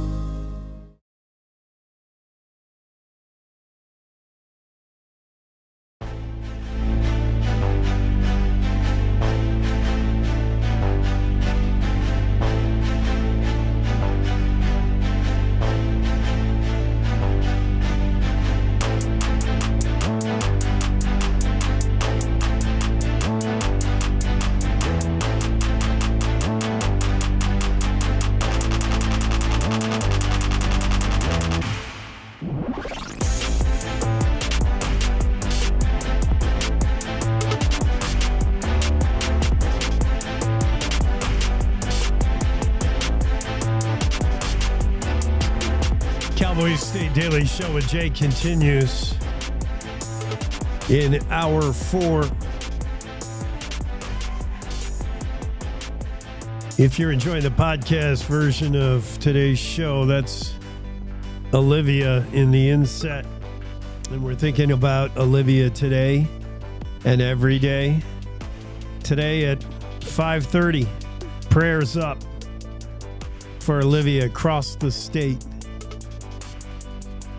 The 7-year-old has undergone brain surgery after being shot in the head with the intent to kill her from her mom. Her mom tortured by we'll never know what. Shot all 4 of her kids and then herself. This one is the only one that wasn't killed. Somehow, miraculously wasn't killed. The bullet didn't hit anything deadly. It didn't do deadly damage. Doctors have finished the operation to reduce pressure on the brain. There has been swelling. There may still be a coma-induced state, and she's certainly not out of danger. So prayers up for Olivia, 7-year-old. There's vigils being held at over a dozen places around the state in Wyoming, beginning at 5:30 this afternoon. Whether you can be involved, find out. It's a Facebook event page, Wyoming for Olivia. Just type that into your Facebooks, and it will come up as an event. Find out where is the nearest to you, or organize your own, or do it in an unorganized fashion, however you can. Olivia needs prayer, so do both her fathers. So do the departed, including her mom. They're all in need of prayers. Horrendous situation in Byron. This is not a good situation either in Casper, a city that continues to be rocked by teen violence. Teenager is arrested after a 6-year-old is found shot and killed in a Casper home. An 18-year-old Casper man is being arrested, charged with involuntary manslaughter.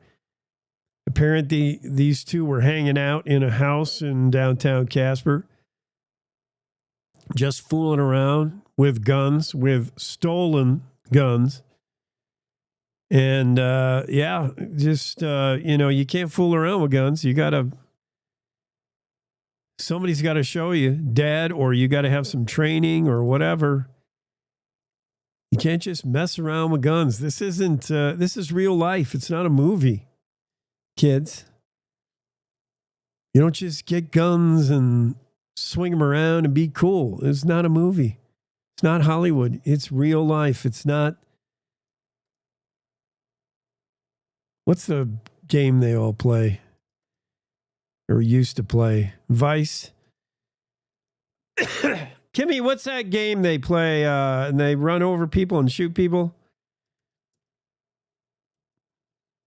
Yeah, she's in bed. I've seen it, and I know some kids that play it. And I don't know how you can play this game and not transfer it to real life. Like, not if you play this game enough, you can go ahead and think it's like, oh, it's okay to just shoot people that are in your way. And video game, it's Xbox, Nintendo.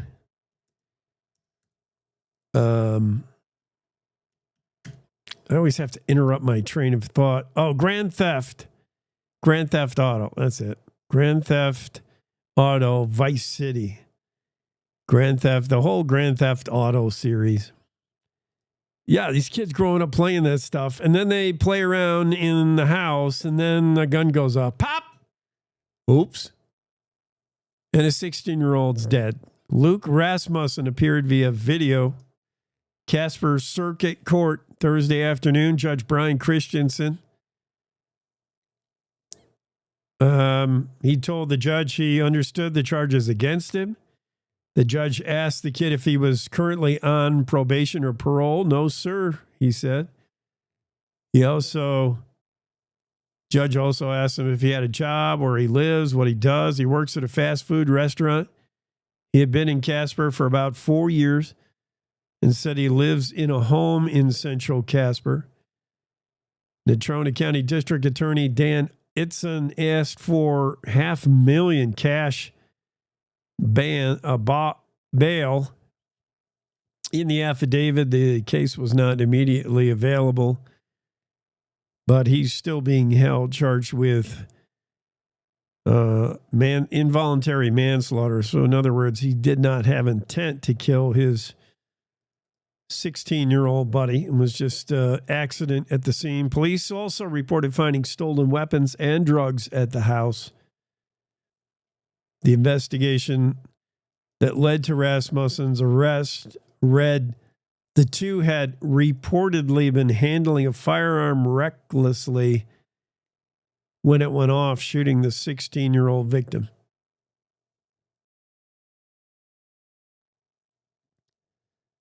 Just another incident of Casper. This is, by the way, certainly not the first, not the second. It's one of many now in the last few years, and it's the third teen-on-teen fatal accident in the city of Casper in less than a year. Too many. More teen violence. This might not be teen violence. This is a teen wardrobe malfunction. Who had the wardrobe malfunction in the Super Bowl show? First time we had ever heard of that wardrobe. Oh, the cat's got a problem now. Wardrobe. It was Janet Jackson, right? No. Wardrobe malfunction Super Bowl show. Why can't I see who it was? Well, we all sort of remember it. I saw the show in real time, and I never even noticed that. I had to go back and watch the replays over and over. When, like a boob came out or something. Wardrobe malfunction. And it received fame in the 2004 halftime show. It was Janet Jackson. Okay. Justin Timberlake mistakenly removed a portion of Janet Jackson's costume, exposing her for about a half second. I see. This is also a wardrobe malfunction, if you want to believe the accused. Probation is what he received. This story is so old. We were talking about it when we first launched. Way back in October. This happened in September. And when we went on the air, very first time we went on the air, October 1st, we were talking about this story. I remember. And I remember Alvaro's excuse for why he exposed himself to another young lady. Alvaro Santiago Partok is a 24-year-old. Although you wouldn't know it to look at him, he's a reported 4'9", 80 pounds, just a little guy. And he's in the grocery market back in September 26th. And he's in the candy aisle. There's some pretty girls there, teenage girls. And he walks up and he's sticking his hand down his pants. And they're like, oh, can you imagine the response from teenage girls when a little 4'9" gremlin weighing all of 80 pounds walks up and sticks his hands in his pants and is Googling, like, his eyeballs are popping out. He's ogling these girls so hard. They were like, ew. Trying to do my best Beverly Hills. Ew. Yeah, they thought it was pure ick. And they went into the next aisle. And Alvaro followed them over there. Although Alvaro will say later, he was just going over to that aisle and they happened to be there again. This time, down come the pants. Oh, boy. Ew. Ick. And they call the store manager. He calls the cops. Cops come and say, Alvaro, what's your problem? He said, my pants fall down. Really? Same way they did a couple of days ago. Apparently, it wasn't the first time. His pants fell down in front of some other girls at a park. Right? Let me make sure I'm right about this. Oh, yeah, he was accused of stalking and indecent exposure in separate incidents later in September at another store and on the bike path near the store. Same thing. Victim described the same procedure when some little 4'9" guy waddled up to him and his pants fell down. Dang, these pants.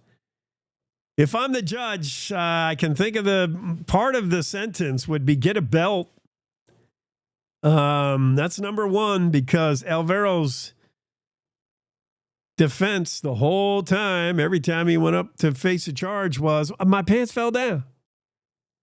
I can't tell you how many times that happens to me when I see a pretty young lady. My pants just fall down. Whoops. I guess it worked. He got probation. That's all. And he was asked to see a mental examiner. In other words, a shrink. Hey, go get your head examined. The judge said, probation in order to get mental health treatment. Alvaro Santiago Partok, 24-year-old, his pants can't stay up. That was his entire defense. I don't know if he spoke English, but I can imagine the only English words his lawyer taught him were, just tell him your pants fell down. The girls just described him as creepy. Here he is. Did I show him yet for the... Let's give him his fame. He's so short. He doesn't even show up on the bottom of the mugshot thing. Not that it's bad to be short. It's okay to be short. But I don't know. I find it important, relevant to the case. He's 4'9". He only ticks the bottom of the of the mugshot measure there, whatever they call that thing. And Alvaro, whose pants can't stay up, sentenced to probation, and he needs to get some mental counseling, and he needs to get a belt, dude. Wardrobe malfunction once, okay. Twice, I'm thinking there's some kind of design or purpose going on, Alvaro. Keep your pants up. We got to take one more quick break. I want to get a weather forecast to you, though, first. Let's do that now. Here's Don Day with a weather forecast throughout the state. Something is going to be affecting you. And that's something maybe travel concerns with snow. That's something maybe some pretty high winds, some cold. But here's Don Day to talk more about it. Don Day's weather forecast. Well, as we head into the weekend, we're going to have busy weather across Wyoming. Although the deep Arctic air has retreated and temperatures aren't going to be as cold, there's still a lot of winter weather coming. First of all, it'll be chilly. After temperatures that'll be a bit more moderate today, especially in the central and south. Expect colder temperatures to come right back in as we head into tonight, Saturday, and Sunday, along with Pacific moisture. Now, this is going to lead to some snow early in the day today along sections of I-80, especially over the higher terrain and in the far west mountains and valleys. And overnight tonight into Saturday, snow showers across the central, the north, and the central and northern and western mountains. And then as we get into Saturday night and Sunday, another push of Pacific moisture comes across the state, producing more mountain snow. And overnight Saturday into Sunday, there will be a little bit of light snow on the plains of Wyoming. Not a lot, but enough snow will fall for some light accumulations overnight Saturday into early Sunday, starting as early as Saturday afternoon in some areas. So that will lead to some travel concerns this weekend. So be ready for that. And as we go into next week, there's still a chance that we could see Arctic air slip back into the far northern and far eastern counties of the state, along with some light snow, as more winter weather next week is looking likely. More than a chance. Don told us earlier when he was on in the second hour of the show that after this little bit of weekend snow storm thing, cold air is going to settle in again, and we will see record-breaking cold, perhaps, for Northeast Wyoming, Southwest North Dakota, Montana, those areas in there that those states share. That's going to get really, really, really cold. 40 below kind of stuff, and that's no wind chill, y'all. That's by the mercury. My goodness. But that's going to settle in next week. Right now, this weekend looks like a little bit of storm disturbance. We'll be right back to wrap things up on the Cowboy State Daily Show. Final break in the final hour of the show. We'll be back in a moment. When it comes to making plans, you are the best. Those 9 months were also 273 days of planning. What about your daughter's first costume party? It was out of this world. And let's not forget those barbecues you plan in detail for your family and your more vegetarian by the day best friends. That surprise party for your parents' golden anniversary? You get the golden planning. The same way you plan each detail for those moments, start planning to protect you and your loved ones from a natural disaster. Sign up for local weather and emergency alerts. Prepare an emergency kit and make a family communications plan. Protecting your family is the best plan you can make. Year after year, we continue to serve new neighbors across our state. For over 40 years, our trust in wealth management services have grown our roots in Casper. And now we're excited to have offices in 3 Wyoming cities. We're here to help you achieve your financial goals and provide the kind of service that you expect from a Wyoming business. Because at Hilltop Bank, community means Wyoming. Wyoming is a place of unlimited potential, a place that inspires us to dream. Since 2014, Wyo Lotto has given back over $180 million to our great state through transfers, winnings, commissions, and more. Dollars that have gone directly into your cities, towns, and counties.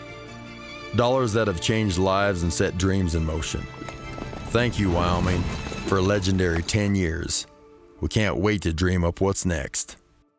What is the Religious Freedom Restoration Act, and why does Wyoming need it? In 1990, the U.S. Supreme Court tried to give government more power to step into the First Amendment religious rights of Americans. That decision concerned so many people that in 1993, Congress passed legislation called the Religious Freedom Restoration Act.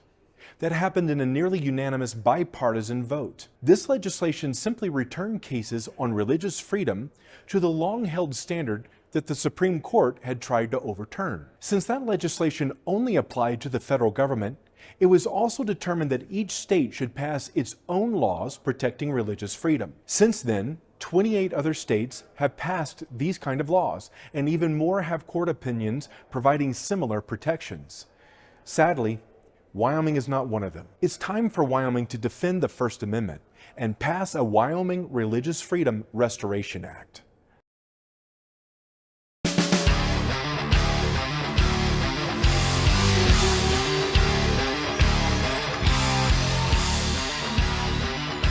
Cowboy State Daily Morning Show with Jake. Final hour on this Friday. Happy Valentine's Day to you and yours. And we're going to recap the news for you with Wendy Corr's video news to take you up to the top of the hour, just to get you all caught up on what's going around in the state. Here's Wendy Corr. It's time to take a look at what's happening around Wyoming for Friday, February 14th. I'm Wendy Corr, bringing you headlines from the Cowboy State Daily Newsroom, brought to you by the Wyoming Senior Olympics. Experience the excitement of the Winter Games, February 20th through the 22nd in Pinedale, and support the SAFE initiative. For event details and the full schedule, visit WyomingSeniorOlympics.com.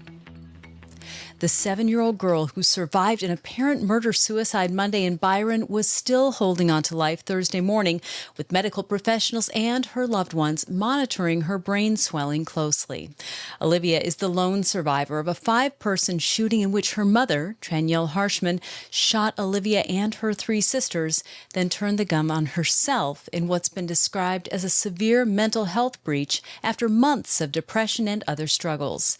Cowboy State Daily's Claire McFarland has been closely following this story. On Thursday, Olivia was having spikes in her brain swelling, which her dad, Quinn Blackmer, said was expected. They thought that Thursday would be the bad day for that. They were still contemplating an induced coma, but they hadn't gotten there yet. They were just monitoring, and she was responding well to medication. I also talked to Cliff Harshman. They had primary custody. He's been raising these girls, and then he's the biological father to the 2 little ones. He powered through to memorialize the little girls that have died. He talked about the little ones, both on opposite sides of age 2, Irish twins, being bundles of joy and being just half mud pie tomboys and half pretty dolled up girls. And he talked about little Braylee and how smart she was and how she wanted to be a scientist. Rocky Mountain Elementary School in Cowley, where 9-year-old Braylee and 7-year-old Olivia attended, has brought in 4 extra counselors and a support dog to help its 171 students in the aftermath of the Monday murder-suicide. McFarland spoke to Principal Eric Honeyman, who said the 2 girls brightened the school during their 5 months there. Honeyman gave me the sense that this is surreal for him and he's just focusing on what he has to do. One of the more interesting challenges that he conveyed was they are trying not to get into the specifics of what happened Monday with the kids, those darker details. They're trying to focus on how beautiful Braylee was and Olivia is, and how much Olivia still needs everyone's prayers. The principal said he is forever grateful to the many people who've stepped up to help, whether it's by providing food or volunteer work.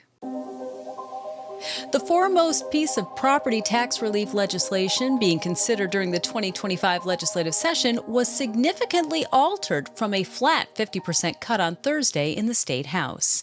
As passed on second reading Thursday, Senate File 69 now makes a 50% cut based on the growth of assessed value on a home from 2019 to 2024 on home values up to $2 million. Cowboy State Daily's Leo Wolfson reports that the major change was brought in an amendment by Republican Representative Ken Clouston of Gillette. This solution does truly strike a balance of some sort between providing homeowners property tax relief and still not totally gutting funding for local governments and schools and special districts. So, for instance, if your property taxes grew from $3,000 to $4,000 between 2019 and 2024, you will have $500 cut off your property taxes every year, but nothing more than that. And that also comes into play with the 4% property tax cap that was already passed last year on year-to-year tax increases. It's still got a long road to travel, but it got a lot of enthusiasm on Thursday, and some pretty conservative people that have been kind of linked to the Wyoming Freedom Caucus, like Representative Tom Kelly of Sheridan, issued support for it, calling it an elegant solution.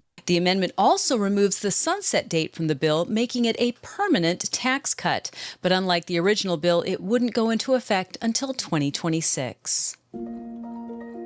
Wyoming's Congresswoman has been investigating the U.S. Postal Service lately, and what she's been finding out doesn't bode well for future mail deliveries in Wyoming under the agency's controversial Delivering for America plan. Representative Harriet Hageman told Cowboy State Daily's Renee Jean that some of Denver's mail is being processed in Cheyenne because that city's mail processing facilities are too overwhelmed. So it does beg the question, what does this mean for Wyoming mail under Delivering for America? That plan is proposing to move all of Wyoming's major mail processing to Denver and to Billings. But if Denver is already so overloaded that Cheyenne needs to do the processing, I mean, that just sounds like bad things are ahead for Wyoming mail. Harriet's put out a couple of bills. One of them is from the Wyoming congressional delegation as a whole, and Senator Lummis, I think, is leading that charge, but it's called the Postal Act. They're going postal on the Postal Service, and that act would prohibit removing all of a state's major processing capability. That bill essentially says every state should be entitled to have at least one of those. Wyoming and South Dakota are two of the states that will be hit hardest by the changes proposed in Delivering for America. Neither state has enough population to qualify for one of Delivering for America's 60 regional processing and distribution centers. And now let's take a look at today's weather with Cowboy State Daily meteorologist Don Day. Well, as we head into the weekend, we're going to have busy weather across Wyoming. Although the deep Arctic air has retreated and temperatures aren't going to be as cold, there's still a lot of winter weather coming. First of all, it'll be chilly. After temperatures that'll be a bit more moderate today, especially in the central and south. Expect colder temperatures to come right back in as we head into tonight, Saturday, and Sunday, along with Pacific moisture. Now, this is going to lead to some snow early in the day today along sections of I-80, especially over the higher terrain and in the far west mountains and valleys. And overnight tonight into Saturday, snow showers across the central, the north, and the central and northern and western mountains. And then as we get into Saturday night and Sunday, another push of Pacific moisture comes across the state, producing more mountain snow. And overnight Saturday into Sunday, there will be a little bit of light snow on the plains of Wyoming. Not a lot, but enough snow will fall for some light accumulations overnight Saturday into early Sunday, starting as early as Saturday afternoon in some areas. So that will lead to some travel concerns this weekend. So be ready for that. And as we go into next week, there's still a chance that we could see Arctic air slip back into the far northern and far eastern counties of the state, along with some light snow, as more winter weather next week is looking likely. You can get Don's full forecast on the Cowboy State Daily website. I'll be back in just 15 seconds with more news. Wyoming Relay provides telephone access for people with hearing loss and access for people with speech disabilities. We offer services and specialized equipment at no cost to you. No matter what your level of hearing loss or speech disability, Wyoming Relay can help. A heater at the Newcastle refinery exploded Wednesday evening, leaving no injuries reported, but unleashing a power surge that killed the town's electricity and 911 dispatch lines. Cowboy State Daily's Claire McFarland spoke to residents who say that the explosion rattled their houses. Francesca Romano, she lives 2 blocks from there. She said that this just felt like the biggest thunder boom ever, and it rocked the house. It crossed her mind it could be an earthquake, but then she felt kind of a sonic ripple, and she looked out at the refinery and saw an orange chug of smoke that had flames down at the bottom toward the equipment. So she grabbed her baby to go stay in Rapid City, and as she was cresting an overpass style road that overlooks the town, at that moment the town went dark. And so to her, she described something out of a horror movie. Power came back on soon after the explosion, and 911 services were restored by about 4:45 a.m. The Newcastle Police Department expressed gratitude for technicians who worked overnight to get the equipment back online. A 16-year-old boy is dead, and an 18-year-old has been charged with involuntary manslaughter after a Wednesday night shooting at a Casper home. The older teen has been identified as Luca Rasmussen. Cowboy State Daily's Dale Killingbeck reports that Rasmussen has not yet been formally charged. There was apparently a gathering of individuals. Police say they were minors. They were in a house, and he was apparently being reckless with a handgun. It went off, and it killed a 16-year-old. We don't have an affidavit yet to understand if he has a record or not, but there was a comment made by the district attorney about drug use. So I don't know if that meant they found drugs in the home, as well as police said weapons that had been stolen. So the district attorney told me he couldn't comment on whether there'd be additional charges related to those things. The Natrona County District Attorney asked the judge for a $500,000 cash or surety bond and alcohol and drug testing as a condition of the bond, as well as no contact with the victim's family. Well, House Bill 172 calls for people with concealed carry permits to take their firearms into places where they are currently forbidden, such as public schools and inside buildings at UW. Now, opponents are asking legislators to at least consider some exemptions, such as continuing to ban guns in college dorms. That's according to Cowboy State Daily's Mark Hines. There was a lot of passionate testimony, both for and against eliminating Wyoming's gun-free zones. People that are opposed to it are kind of skittish about, like, who's going to be carrying a gun in our schools or in these different places. Their other argument is, really, this should be managed like the University of Wyoming. It should be local control. They should have the autonomy to decide their own firearms policy rather than have it dictated to them by the state. The pro side is, hey, Second Amendment rights apply. Second Amendment rights can't be decided at the local level, and people should have the right to defend themselves regardless of where they are. House Bill 172 previously passed the House, and the Senate Judiciary Committee is charged with deciding whether to forward it to the Senate floor. And while today the Valentine cards decorated with hearts and cutesy messages tend to be sentimental and sweet, it wasn't always so. Cowboy State Daily's Jackie Dorothy reports that in the late 1800s and into the 1920s, although there were cameo Valentines and gifts such as jewelry boxes that were the popular gifts of youthful gallants, most of the Valentines sold in Cheyenne were the comical digs at your friends. I was just going through the Wyoming newspapers and I caught this article from 1881, and it was talking about how Valentine's Day is not just for the lovers, but it's also for the haters, and it's for those that just want to have fun. Because back in the day, originally Valentine's Day was just to express your feelings, whatever they were. So you might not have a good feeling about somebody. You would tell them anonymously. Now, 144 years later, the sentiments in these Valentine cards might still ring true, but you also might want to remain anonymous when you send out that card. And that's today's news. For a deeper dive into the people and issues that affect Wyoming, check out The Roundup, conversations with the most interesting people in the Cowboy State. A new episode drops tomorrow when I have a conversation with expert horticulturist Shane Smith. You can find the link on our website, on our YouTube channel, and wherever you get your podcasts. And of course, you'll find it in our free daily email newsletter. Thanks for tuning in. I'm Wendy Corr for Cowboy State Daily.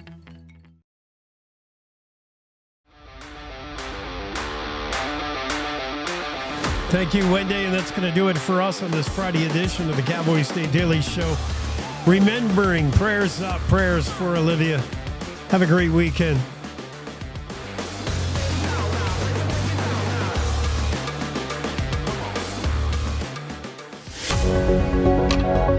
Good morning. This is the Cowboy State Daily Morning Show with Jake. The new way Wyoming wakes up.